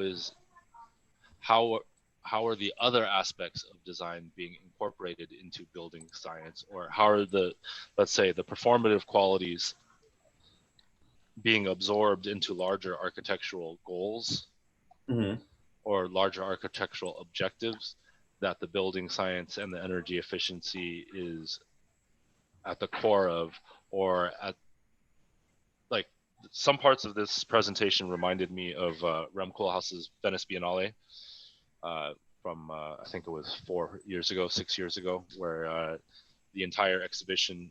Did you see that Biennale? I don't quite remember. I actually have been to the Biennale, but so if you go ahead and describe it, I could tell you if I. Yeah, that particular Biennale, I don't remember the exact name of it, but it was a Biennale which focused a lot on building components, and basically the major statement that Rem made was that 2014. Thank you, Michelle. The major statement that Rem made was that architects are no longer designers; we're now specifiers, right? And so it was a sort of ironic take on design, and saying that so the entire exhibition was actually about the evolution of building components and how they've become highly mass produced and mass customized, and now we're looking at a series of parts that really are defining what architecture is. And so part of this, I think you're embracing that in a way. And I guess what I'm more interested in here is less how the individual parts perform, but more how the, I guess, kit of parts collectively performs, and performs at a level that is not just about the science, because I can't critique you much on the building science part, and maybe that's also part of my own why I'm trying to dig in parts that I can steer the conversation more towards places that I feel more comfortable, and I realize that you're trying to steer it in places that you feel more comfortable. But in terms of thinking about this less so I have you ever seen a movie called Run Fat Boy Run? I have not. Okay, so it's a movie starring Simon Pegg. Really, really funny movie. And he's a middle-aged man who just comes out of a divorce and enters the London Marathon. And I used the movie poster as a lecture once I gave to talk about sustainability. And that movie poster was a middle-aged, overweight Simon Pegg wearing the newest Nike trainers, Nike Dry Fit shorts, Nike Dry Fit socks. Like he had the entire Nike ensemble and was dressed like a world-class athlete. Right. But he was clearly not a world-class athlete. And I use that as a point to talk about the deficiencies of LEED as a process, like LEED sustainability. Yeah. As a process where you can get platinum status by checking all the boxes that have to do with all the things you can add to the project, which didn't change the DNA of the project, right? In terms of, let's say, the way the project was cited, or the way the orientation of the project, or its ability to capture natural ventilation through anything other than through, let's say, the let's say fundamentals of design, which have more to do with like form, space, light, and order things. You know, if we get super fundamental. And so I guess what I'm trying to get at here is I can't critique your selection of parts, because from what you've told me, and I have to believe you, that they're all highly performative and they all achieve the things that they're supposed to do. My question is more, how are those parts maximized through the way they're assembled as a whole, right? In terms of thinking about the building orientation, things like the building massing. I understand you're working with, you know, the shipping containers, which you've already articulated is essentially just the frame, and you're recladding it, and you, in hindsight, don't see it as a feasible solution because it's, you know, actually less cost effective than you had assumed it would be. But what are the parts of the project, or what are the parts that you would think about that now that you have this kit of parts, that the let's say organization of the building or the form of the building can respond to the way you're thinking about these? So I would agree with you when you say that, you know, a lot of the standards that we have are very much prescriptive, and it is about checking boxes. And oftentimes, you know, it's a much larger argument of something much more iterative and performance-based, and a series of, you know, simulation tests, and that are much more inherent to, let's say, a specific context than anything else.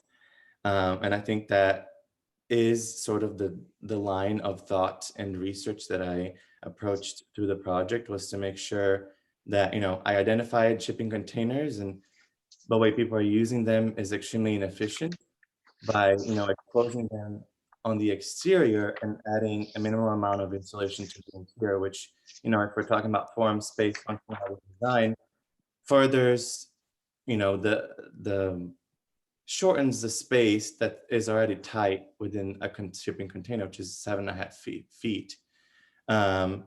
By, you know, understanding that and putting all insulation in the exterior and going through an iterative process that allowed me to develop custom details that would not interfere with the high conductivity associated with an all metal structure, which oftentimes in passive house is not, you know, not done. Sort of that's sort of my thesis question is that even possible? One, originally I thought that was affordable. Obviously there's an inherent design to the project to make sure that the functionality of it adapted to, you know, partially this was going to be, I guess I was my own client, if that makes sense. So on the architectural design, I can't even critique myself. It's sort of a tough spot to be. So that's why I chose to focus and open more on the performance side of things, which is, you know, what this all really was about, was allowing passive house as a goal that I understand is somewhat prescriptive to serve as one of the criteria and goals for the project, but not let it fully drown the project in the minuscule bureaucracies. You know, oftentimes I did drown myself and didn't even know how to present this project because there were so many really small parts of the project. So again, I don't know if I made it more muddy, your question, and added more mud to the water, but it's a complex question to answer because it involves a lot of things, but ultimately energy efficiency, you know, specifically, you know, lowering passive demands by improving the passive envelope, and then focusing on mechanical, being an order and overall thought of passive house, was something that was really important to be introduced to the project. There's a so the room cool house commentary is just a sort of a regurgitation of a Rainer Banham commentary in the well-tempered his book The Well-Tempered Environment, which is like late 70s. or so. And I think, when you first presented the shipping container house, the shipping container as the basis for the house, I was questioning why. I mean, it seems just this sort of foreign thing that you're using as a way of testing out this idea. I think, which is fine. But then, thinking about the Rainer Banham thing, his book after that, which is something to the effect of LA, the city of four ecologies or something, and I'm getting that wrong. He looks at, he takes this idea of an ecology, which architects sort of are going to use sort of fast and loose as a way of thinking about a more holistic way of envisioning or analyzing something. And for me, that's maybe where this project is most usefully thought through, which is that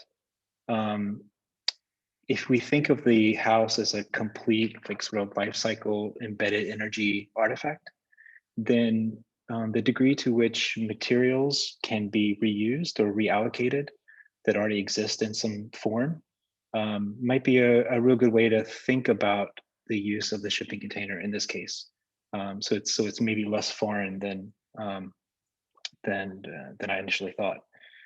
And I think going forward, as you're sort of starting this company, which is sort of impressive in a way, maybe that's one of the things you look at, so that it doesn't just become another product that's checked off certain boxes, or has this mapping, this thermal mapping thrown on top of it to justify certain decisions, but it actually thinks of it as in a holistic manner. So you think about things like, where do the materials come from that are being used for this window assembly, but also how long does it last? What is the maintenance required for it? How many paints or coats of paint does it need? I mean, you could really start to think about this as a life cycle thing. And then I think, for me, then the thesis becomes really quite interesting, because it's not so much about the product, but it's about the this sort of artifact as it moves through an entire cycle, from raw material to the dumpster or recycling or whatever the case may be. Yeah, I mean, I think for me, that's the most interesting thing that you're proposing here, and one that we often parse out, right, to different industries. But thinking of it completely might be a place that this has a new way of thinking about it. Yeah, way of thinking about architecture.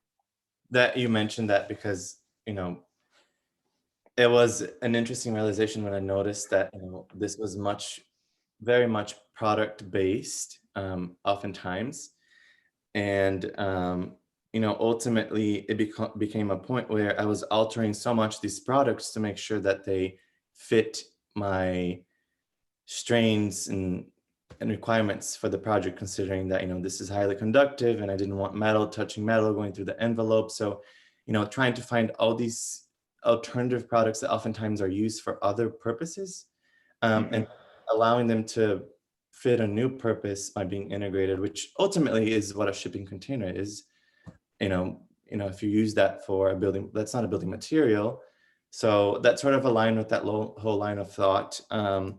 But it's also interesting to notice that I am planning to make these products, and I do realize that they won't be adapted to all conditions and all design conditions, because each design, in my opinion, is something that should be thought out in itself, and allowing itself to be optimal and go through a process of iteration. So I do think I would like to include a sort of consulting side to this company, so that I ensure that my products can more widely fit different forms, if that makes sense. I guess I'm just wondering, when you talk about the specificity of the site, like, I mean, I appreciate all of the research, and that you definitely have a certain knowledge of products that are out there that are available, how they perform. But I guess back to, what Leighton's making me think about is just the embodied energy, right? The embodied energy that from beginning to end, right? Like, when where the materials are coming from, through the life cycle, how long do these particular products that you're speccing, like how long do they last when they're broken or no longer functioning, like a refrigerator, right? Like where does that end up, or where is that taken to? The process of taking a broken refrigerator from my apartment out to, you know, some other landfill somewhere, right? Like it's almost like and I guess I'm just wondering, like with your project, there's certain, it would be interesting to kind of have a better understanding of some of the passive systems, like what at this particular site, like just understanding and, you know, how much solar energy can you actually collect, or, you know, ventilating the house during the summer months. Like, are you allowing for summer breezes to come in, and is that kind of reducing the amount of cooling that you're going to need, and if so, by how much, right? So I think there's kind of a balance between starting off with this shipping container, which has certain limitations or benefits on its own,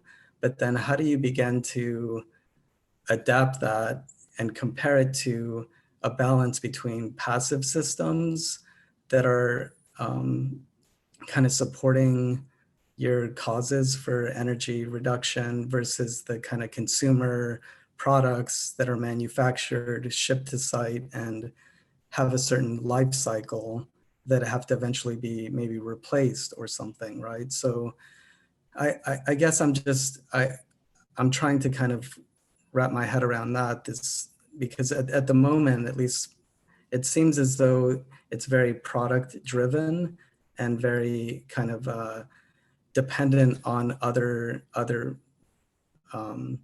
pieces of equipment that have been designed to reduce certain energy loads or perform in a certain way. But I think it just makes me think of more fundamental aspects. And I guess the Rayner-Banham reference is a good example of that, of just basic architecture that starts to reduce energy consumption, or think about embodied energy in the whole life cycle of the project. Yeah, that's a good point. Just in response to your ventilation questions, I did an analysis on particle pollution and PM 2.5, which is potentially a hazard to lung development for children and people, you know, in older stages of their lives. And I found that mechanical ventilation as, you know, a predominant strategy for the project, considering the natural ventilation present at the site, was the way to go.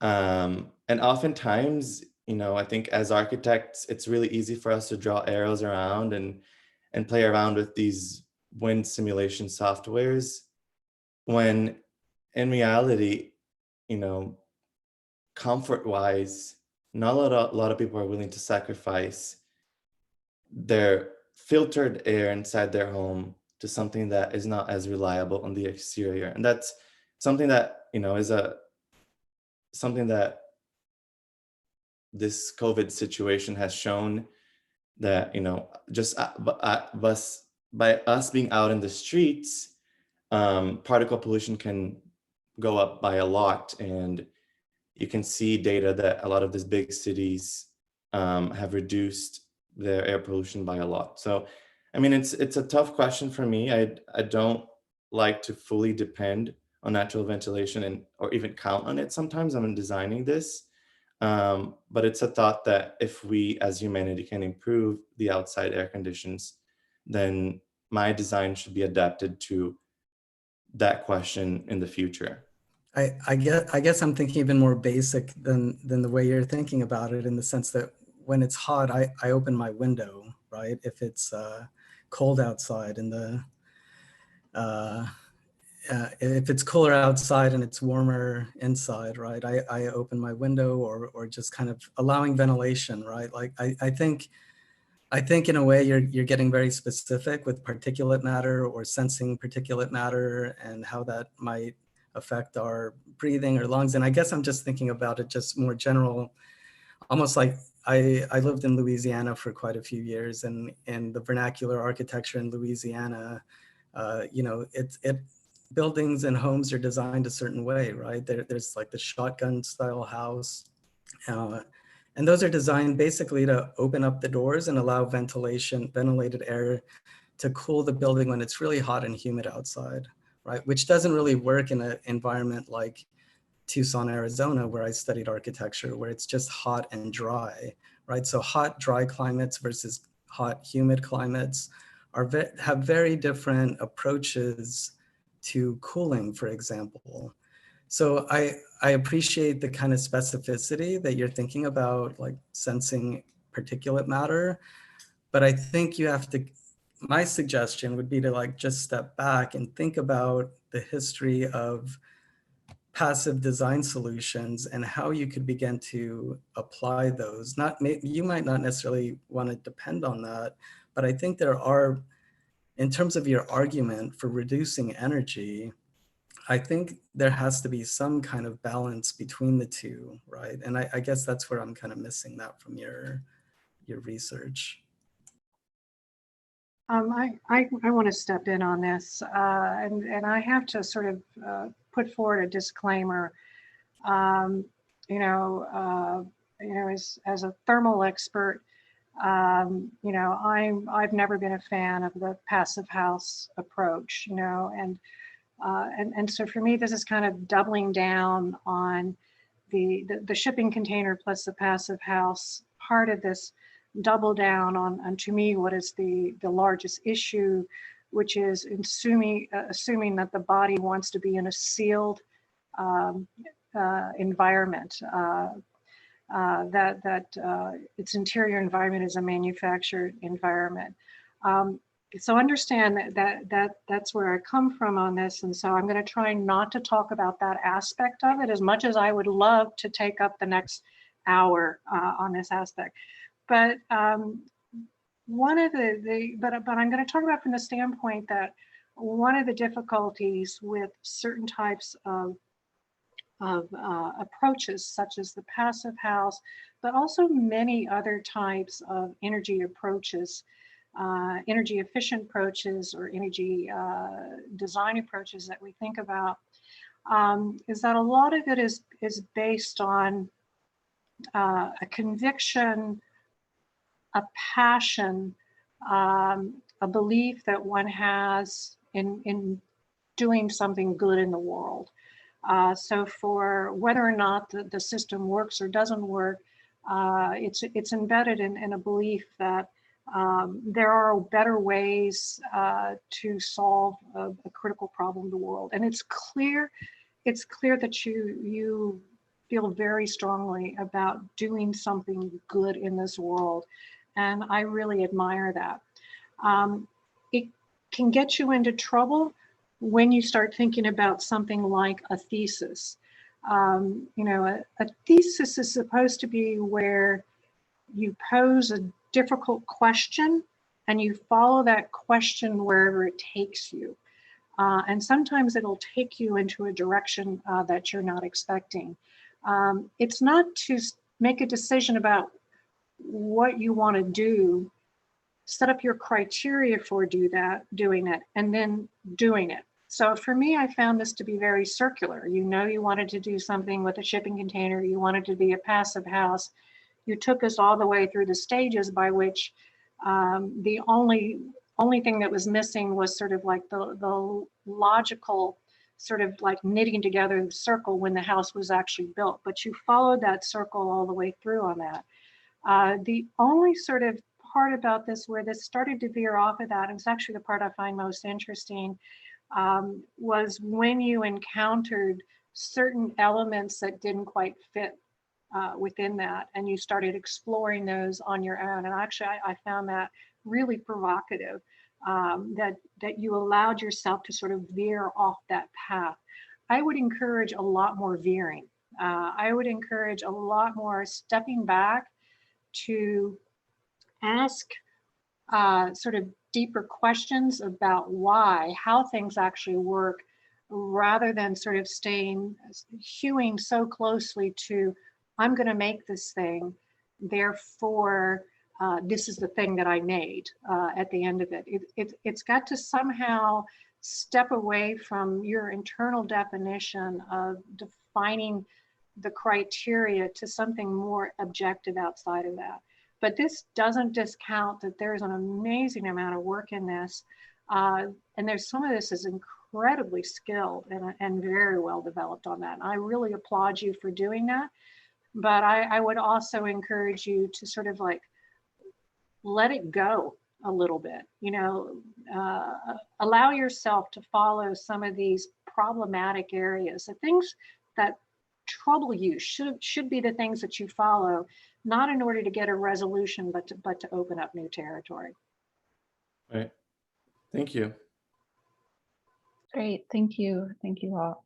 So we're going to move on to Ji-Chen now. Thank you, Joelle. That was a great presentation. Ji-Chen, are you there? Okay, great. Hello, I'm Ji-Chen. Let me share my screen and play my presentation video first.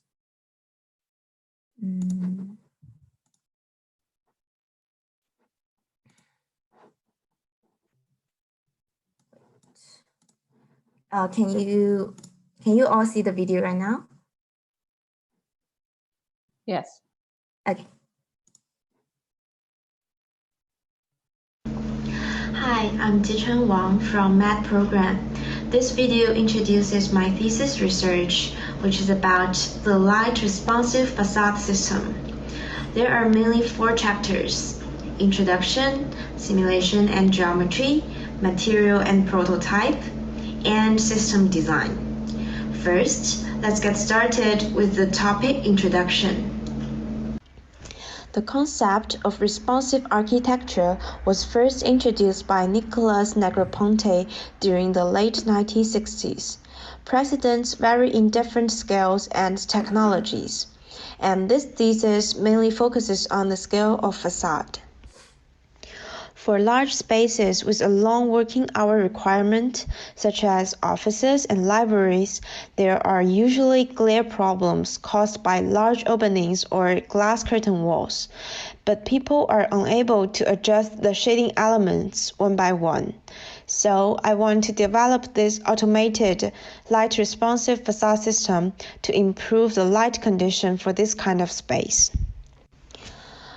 Unlike a lot of research and practical works only dealing with the openness of the facade elements, the facade system in my thesis takes the reflection attribute of the light into consideration and aims to create a good interior light condition with sufficient and uniform light distribution. To achieve the design target, I also developed an evaluation tool to simulate the light behavior and optimize the facade geometries. Now, let me introduce the evaluation tool I developed in detail and show how the design process improved along with the evaluation. In the evaluation, I suggest that enough illuminance and the uniformity of the illuminance make a good light condition, and they can be calculated in these formulas in architectural physics. This diagram shows the overall algorithm. The simulator will take the sun angle and facade geometries to calculate the fitness value, combining the illuminance and the uniformity. Then the optimizer will give feedback to the input parameters to change the geometry and optimize the fitness value. For each input geometry, there is a parameter from 0 to 1 indicating the transformation of the surface. Sun angle is a vector determined by location and time. In the simulation, each photon is treated as an agent and has its own behavior against different material. And there is a grid of cells to capture the light energy at the working level.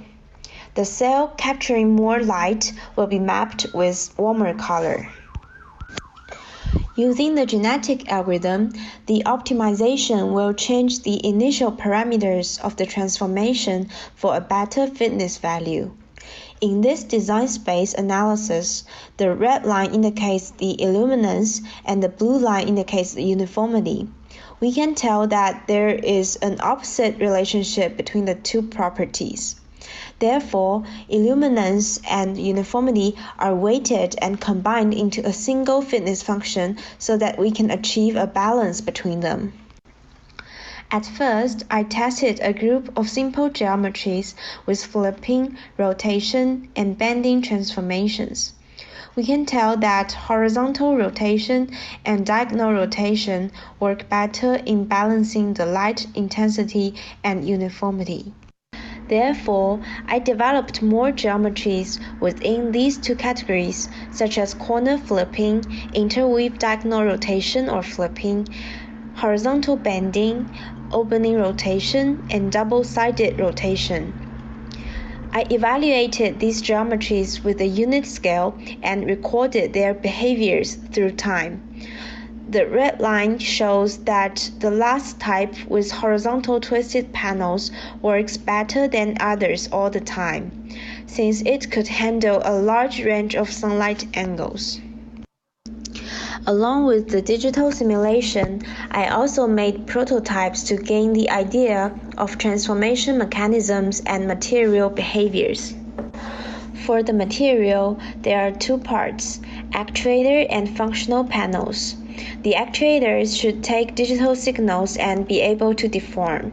The panels should be flexible, light, and reflective. I tested both shape memory alloys and motors at the actuators. The shape memory alloy can only achieve a limited range of transformation and is hard to control. Therefore, finally, I chose several motors to control the rotations of the panels for the prototype. Panel geometries are developed along with both the simulation and the prototypes. For the option that behaves best in the simulation, I designed a unit to test the real behavior with a multiple sensing system. Ideally, the motors can control the transformation of all panels according to the data of light intensity captured by the sensors. Inspired by the prototype, I found out that the panel materials need to be supported by profiles, and the profiles can vary in shape, division, and angle to create different visual effects. In the final system design, I need to figure out what is the proper scale and distribution of the units and what is the interior experience after the system is applied to a building. For the room scale, we can see that options with less vertical divisions and 2 to 4 horizontal divisions behave better. Also, vertical division can be weighted. It shows that uneven distribution can improve the outcome.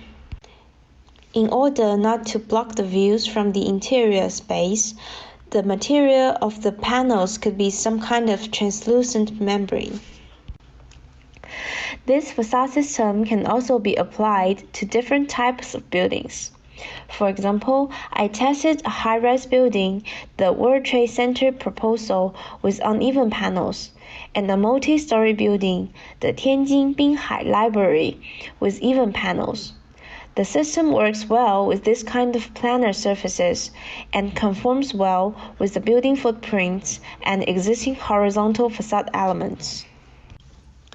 Finally, I also created this virtual indoor space for users to interact with different input parameters such as profile type, division number, and evenness.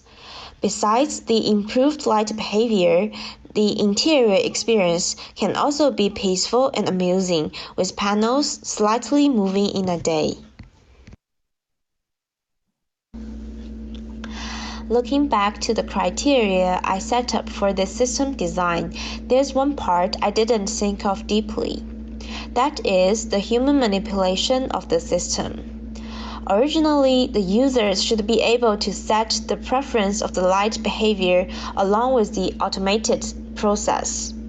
Because of the coronavirus condition, I cannot develop the prototype with a better control process and algorithm. Therefore, the main focus of the thesis is about how to utilize the digital evaluation tool to find out a better geometry and achieve a sufficient and uniform light condition considering the reflection attribute of light. Thank you for your listening.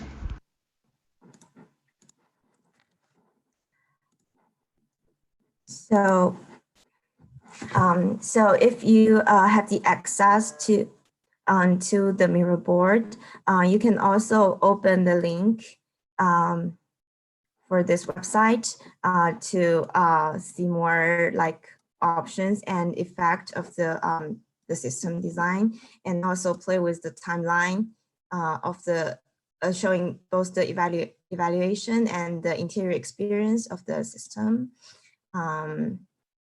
And then, finally, I want to appreciate Jeremy, Heather, and Josh for their instruction on this thesis. I think that's all for my presentation. Thank you.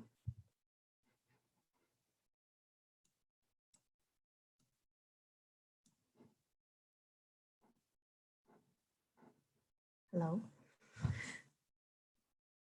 Great, thanks, Ken.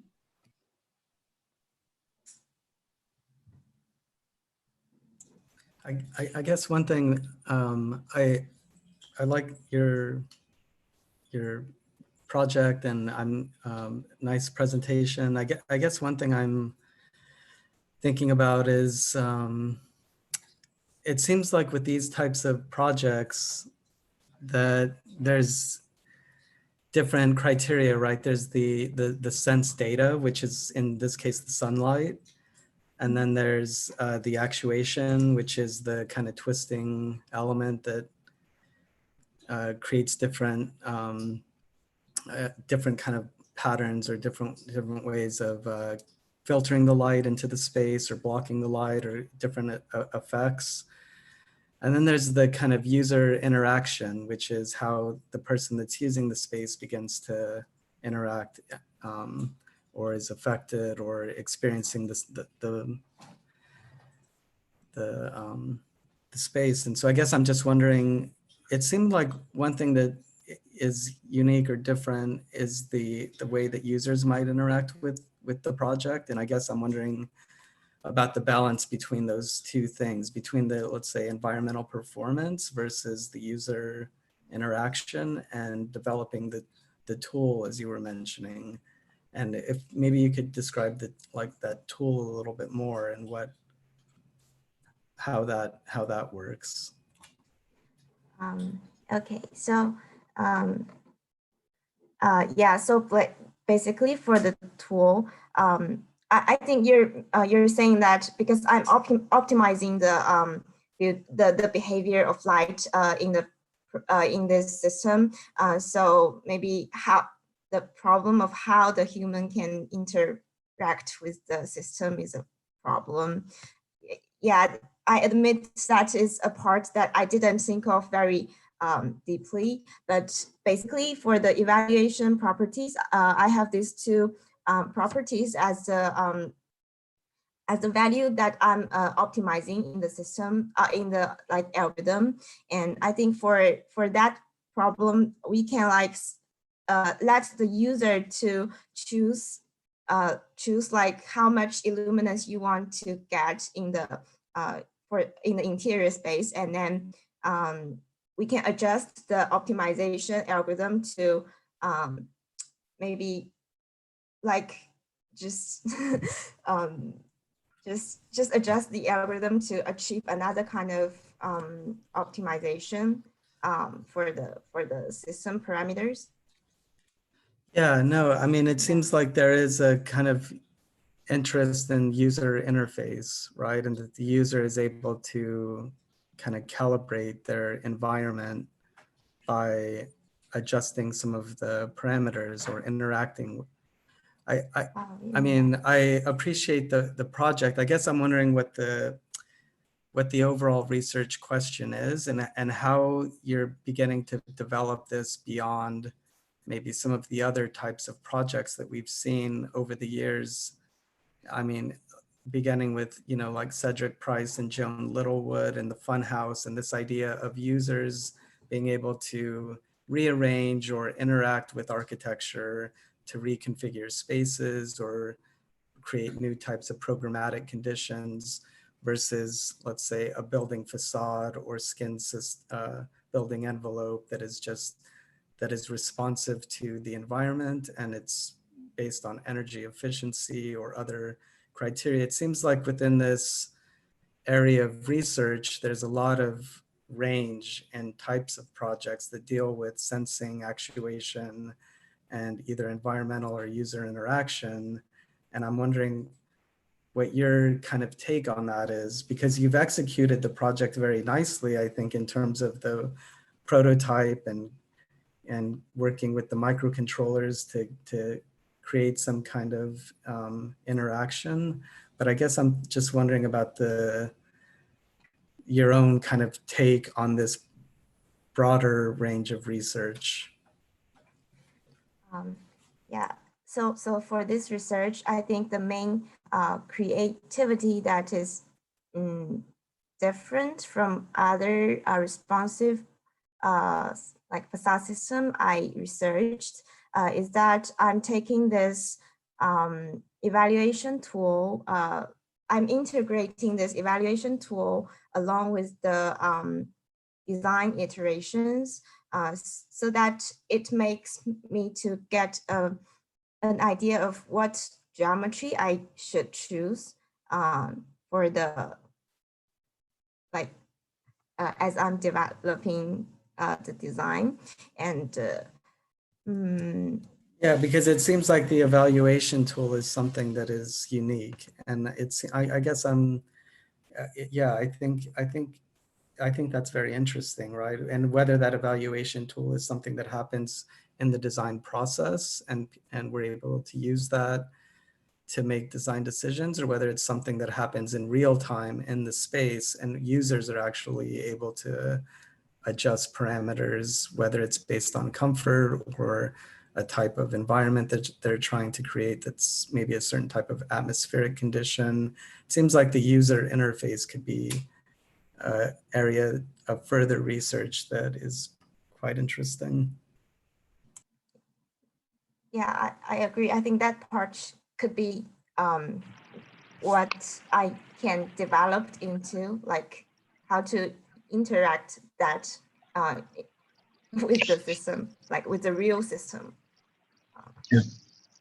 I think also one thing that would be really good along the same lines is to test your simulation against real world conditions. So, you know, we were talking about in the first project, certain things aren't scalable, or you learn different things once you scale up. One of the things that is scalable is light, right? So you could test this at a much smaller enclosure, similar to the physical test you've already done. And to then within that space, place sensors for, for like lumens, but also for thermal radiation, and then to go back and see if how well the simulation corresponds to real life data. Actually, one of the first projects I worked on similar to this was at the thermal lab at UT. So which is like a small world we're living in. I was with a student named Stefan Bader, and he was doing a very similar project to yours.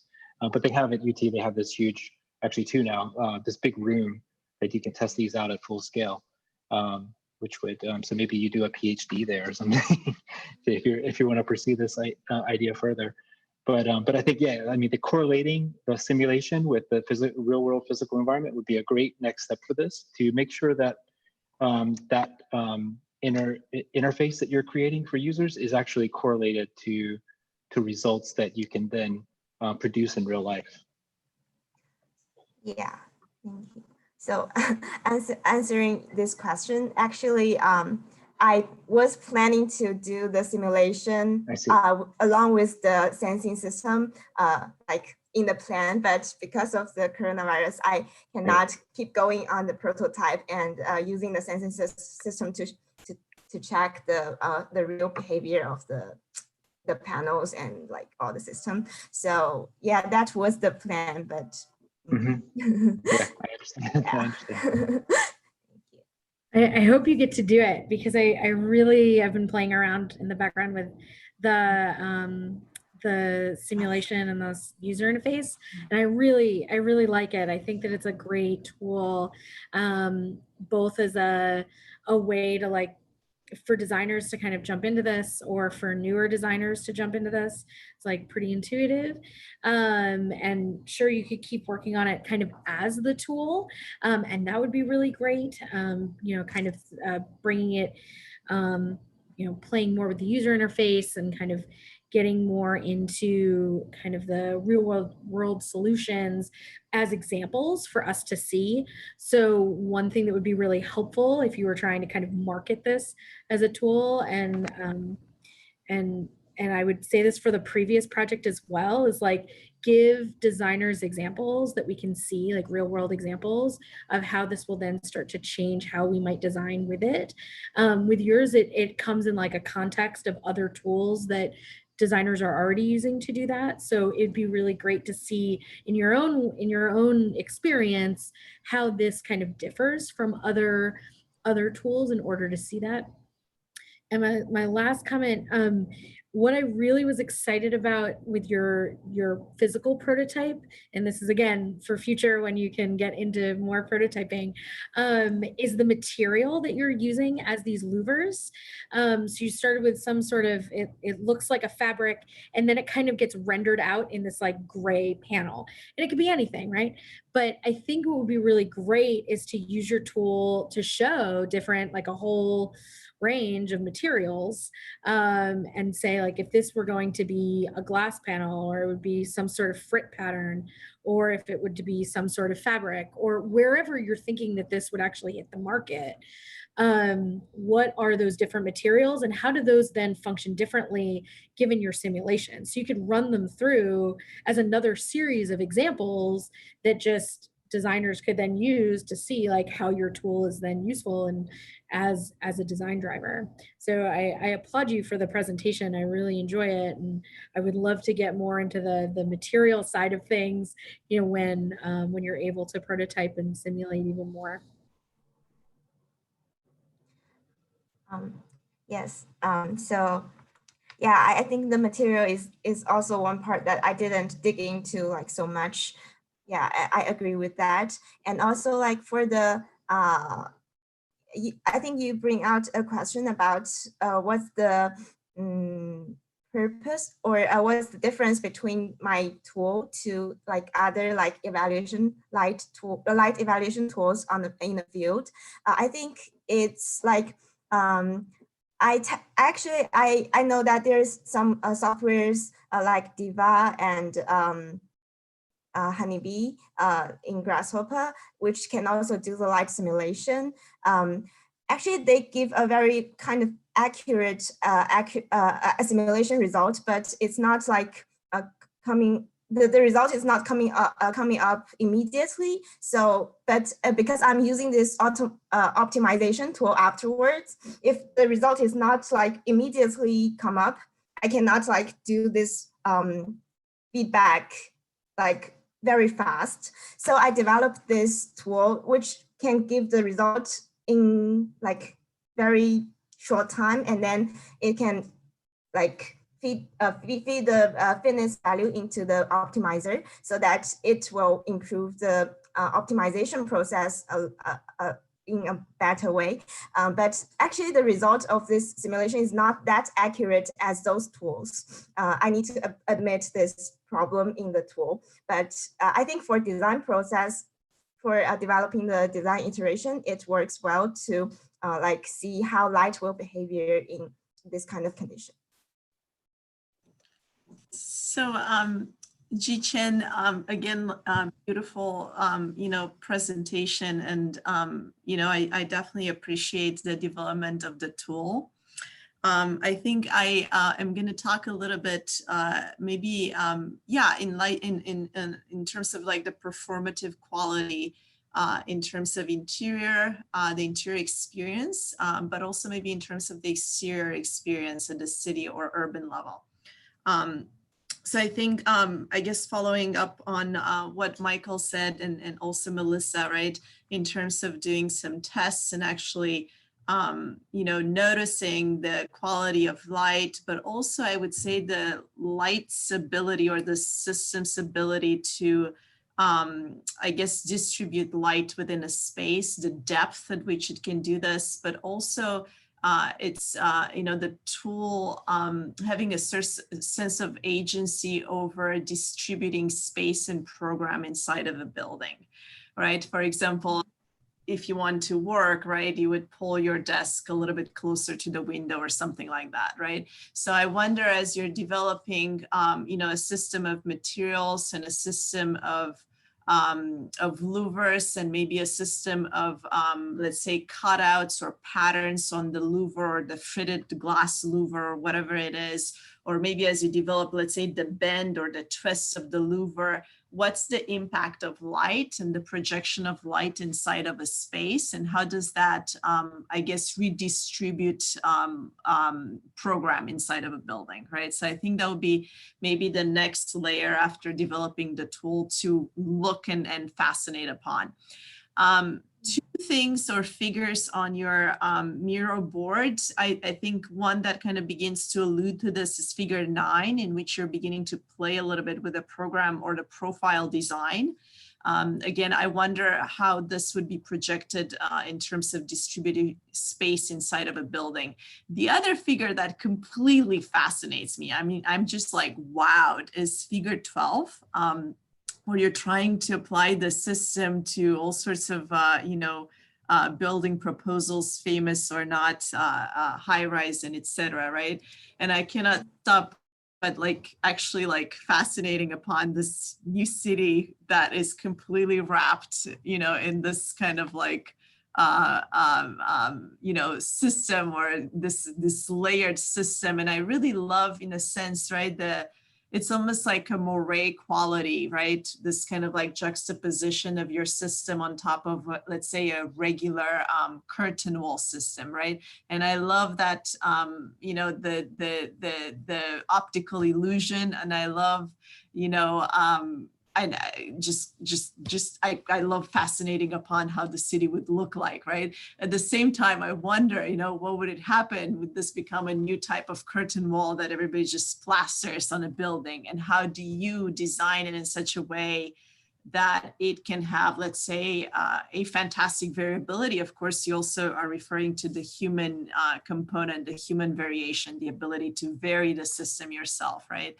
Yeah, I think those are two kind of like extremes, you know, the intrinsic inside and the extrinsic kind of like aspects, and maybe they're more performative than, you know, related, well, they are also related to, you know, to the development of the environmental tool. But yeah, I'm curious how a city would look like, you know, should you wrap all buildings and negate, you know, like, you know, let's say facades and depth and all sorts of things. But yeah, that's kind of all I got. In a sense, moving a little bit beyond, you know, the envelope and actually speculating on other aspects of architecture as well. But yeah. So this is the 22nd year in a row that I've seen this project. You know, it's much loved. It almost always starts off with a shape memory alloy, a fascination with shape memory alloys, and then it shifts always into the direction of some kind of louver system to modulate light on it. And you know, I've always tolerated them because I actually think that it's a good vehicle for asking a stunning number of different kinds of questions.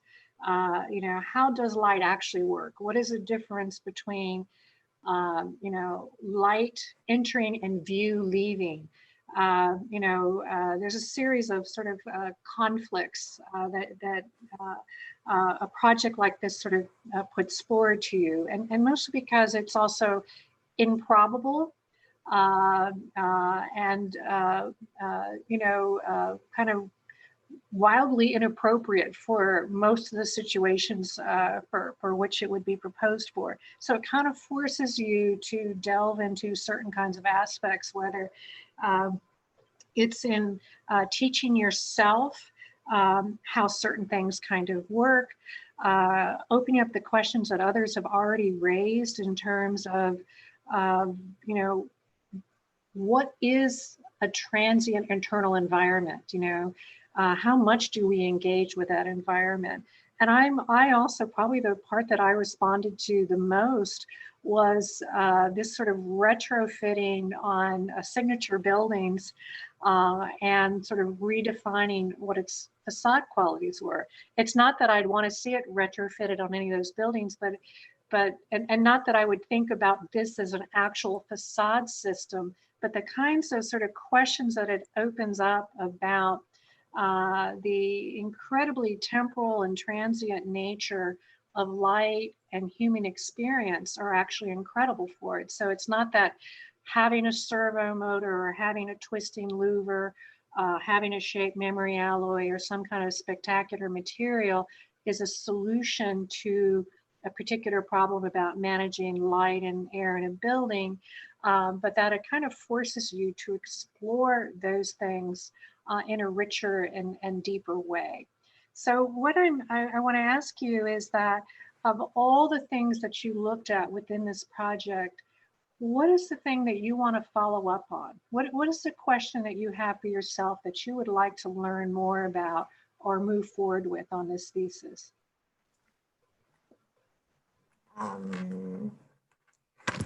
So as I mentioned before in the conclusion, I think there's still some part I didn't think of thoroughly. Like this, right now the system is an automated system, which will adjust the gesture according to the light behavior. And then I'm thinking of how to integrate the human manipulation into this system. Like if I want this space darker, how can I control the space according to, I have this automated system. So yeah, that's like one question I bring up at the very beginning of my thesis, but I didn't answer it at the end. So I think if I want to push myself forward, I will try to answer that question, like developing the optimization algorithm, or like just think more about how the system will work in like reality. Is it kind of answer the question?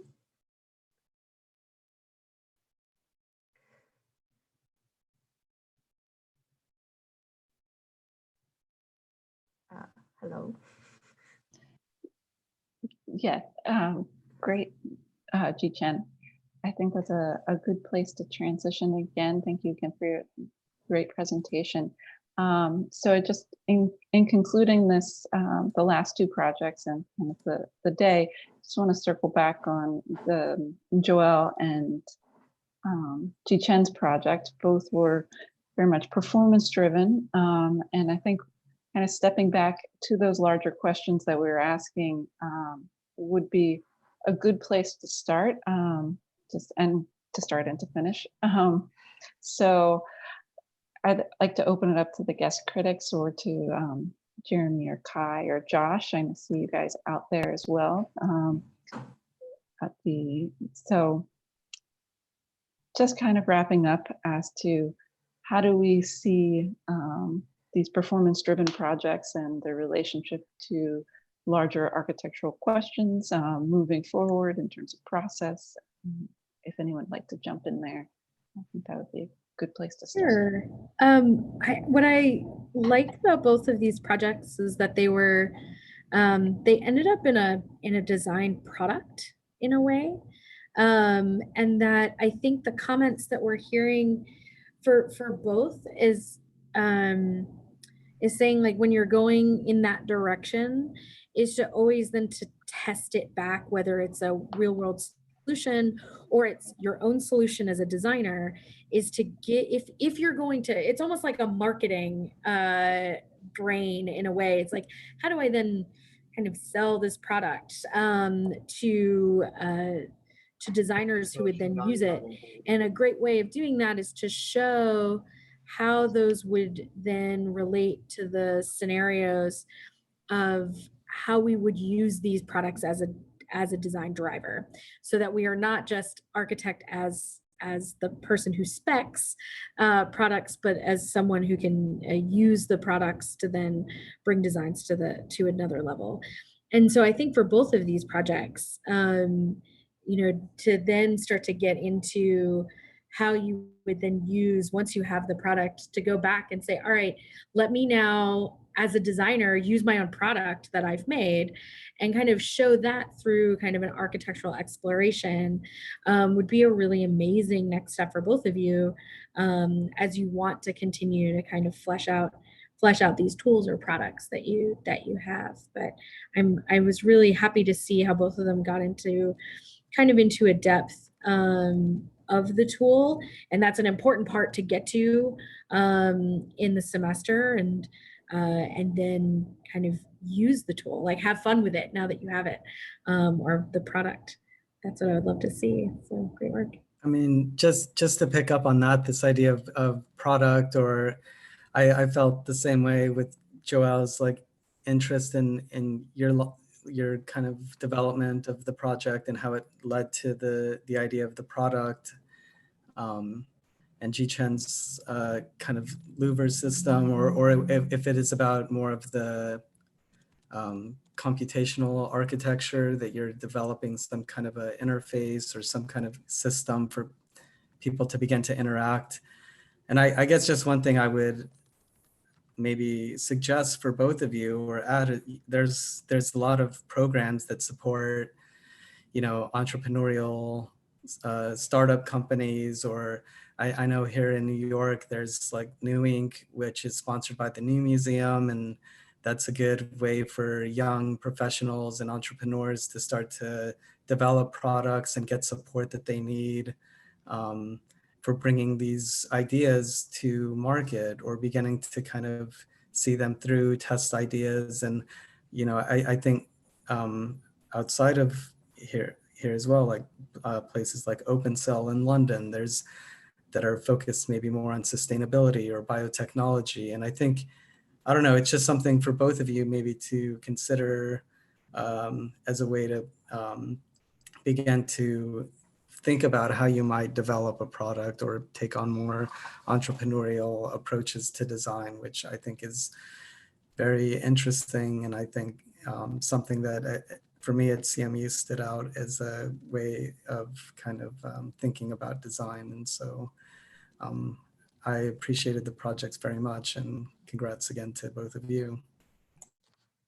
Thank you. Thank you.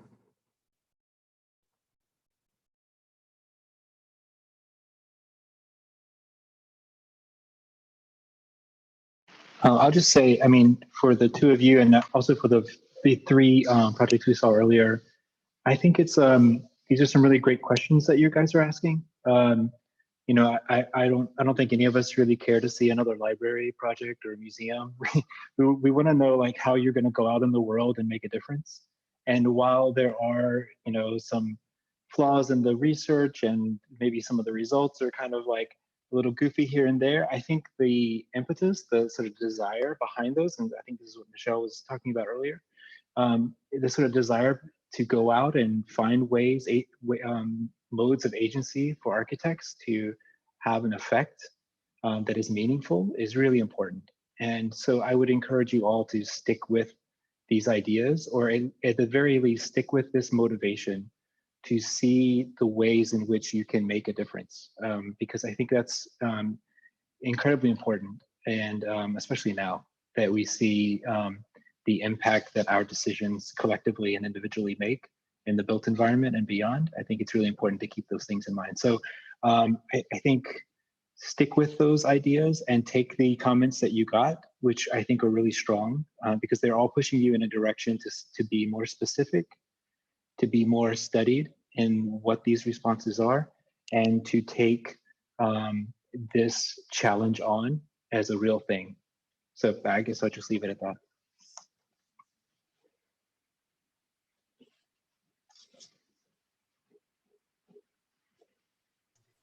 I think one of the most difficult things when we deal with anything that addresses building performance or building technology is, placing it within the appropriate discipline. We're within the field of architecture, which has a particular set of methods to it. And those methods aren't necessarily congruous with the types of methods that building performance, building technology, or even product development, particularly a performative product development, would go through. And so we're always sort of caught there. Are we building scientists or building engineers? Are we architects first? Which ones are we? And, I think it's happened in so many different schools and in so many different places that there is a really strong separation between the two. That building scientists are educated at a different point, are educated perhaps over at the engineering school. They're expected to follow the primary methods that drive those disciplines, and they are very, very different types of methods. And what I always find interesting is that those who try to work in between the two fields do so with both a weakness as well as a strength. And the weakness almost always is the science is a little bit light. The engineering's not completely thought out. We have a lot of people who don't have physics or engineering backgrounds developing building science solutions. That's its great weakness. Its great strength, and the part that we always have to find a way to foreground, is that it's not so atomized in terms of focusing very narrowly from problem to solution. When we approach it from the architecture standpoint, we kind of open up a whole lot more territory that our questions can go into. And there aren't many fields that could move, so diffusely in those different types of directions. So we're always sort of straddling the two of this. We don't want to lose the ability to open up new questions. At the same time, we could use a little bit more science, but we don't want one to sort of like fight against the other on it.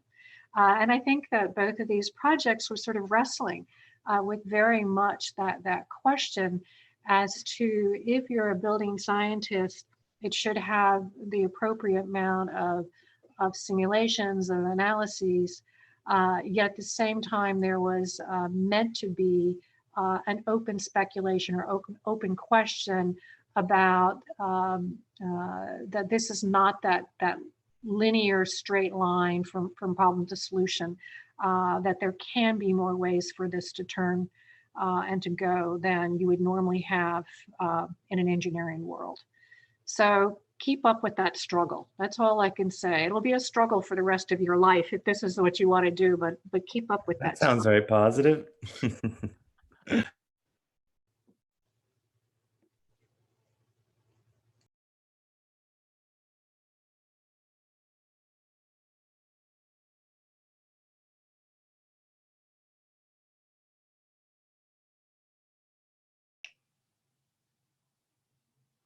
Well, not sure if you can hear me.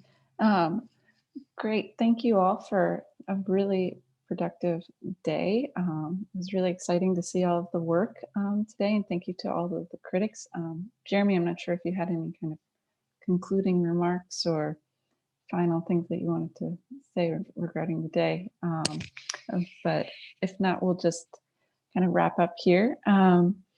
Thank you again to all of the students for their hard work over the semester, especially in this kind of whole session where you guys all the projects encounter different challenges in terms of fabrication and being remote without the tool. I think you guys all persevered in great ways. And once again, thank you to everyone for joining us. And it's nice to see everyone.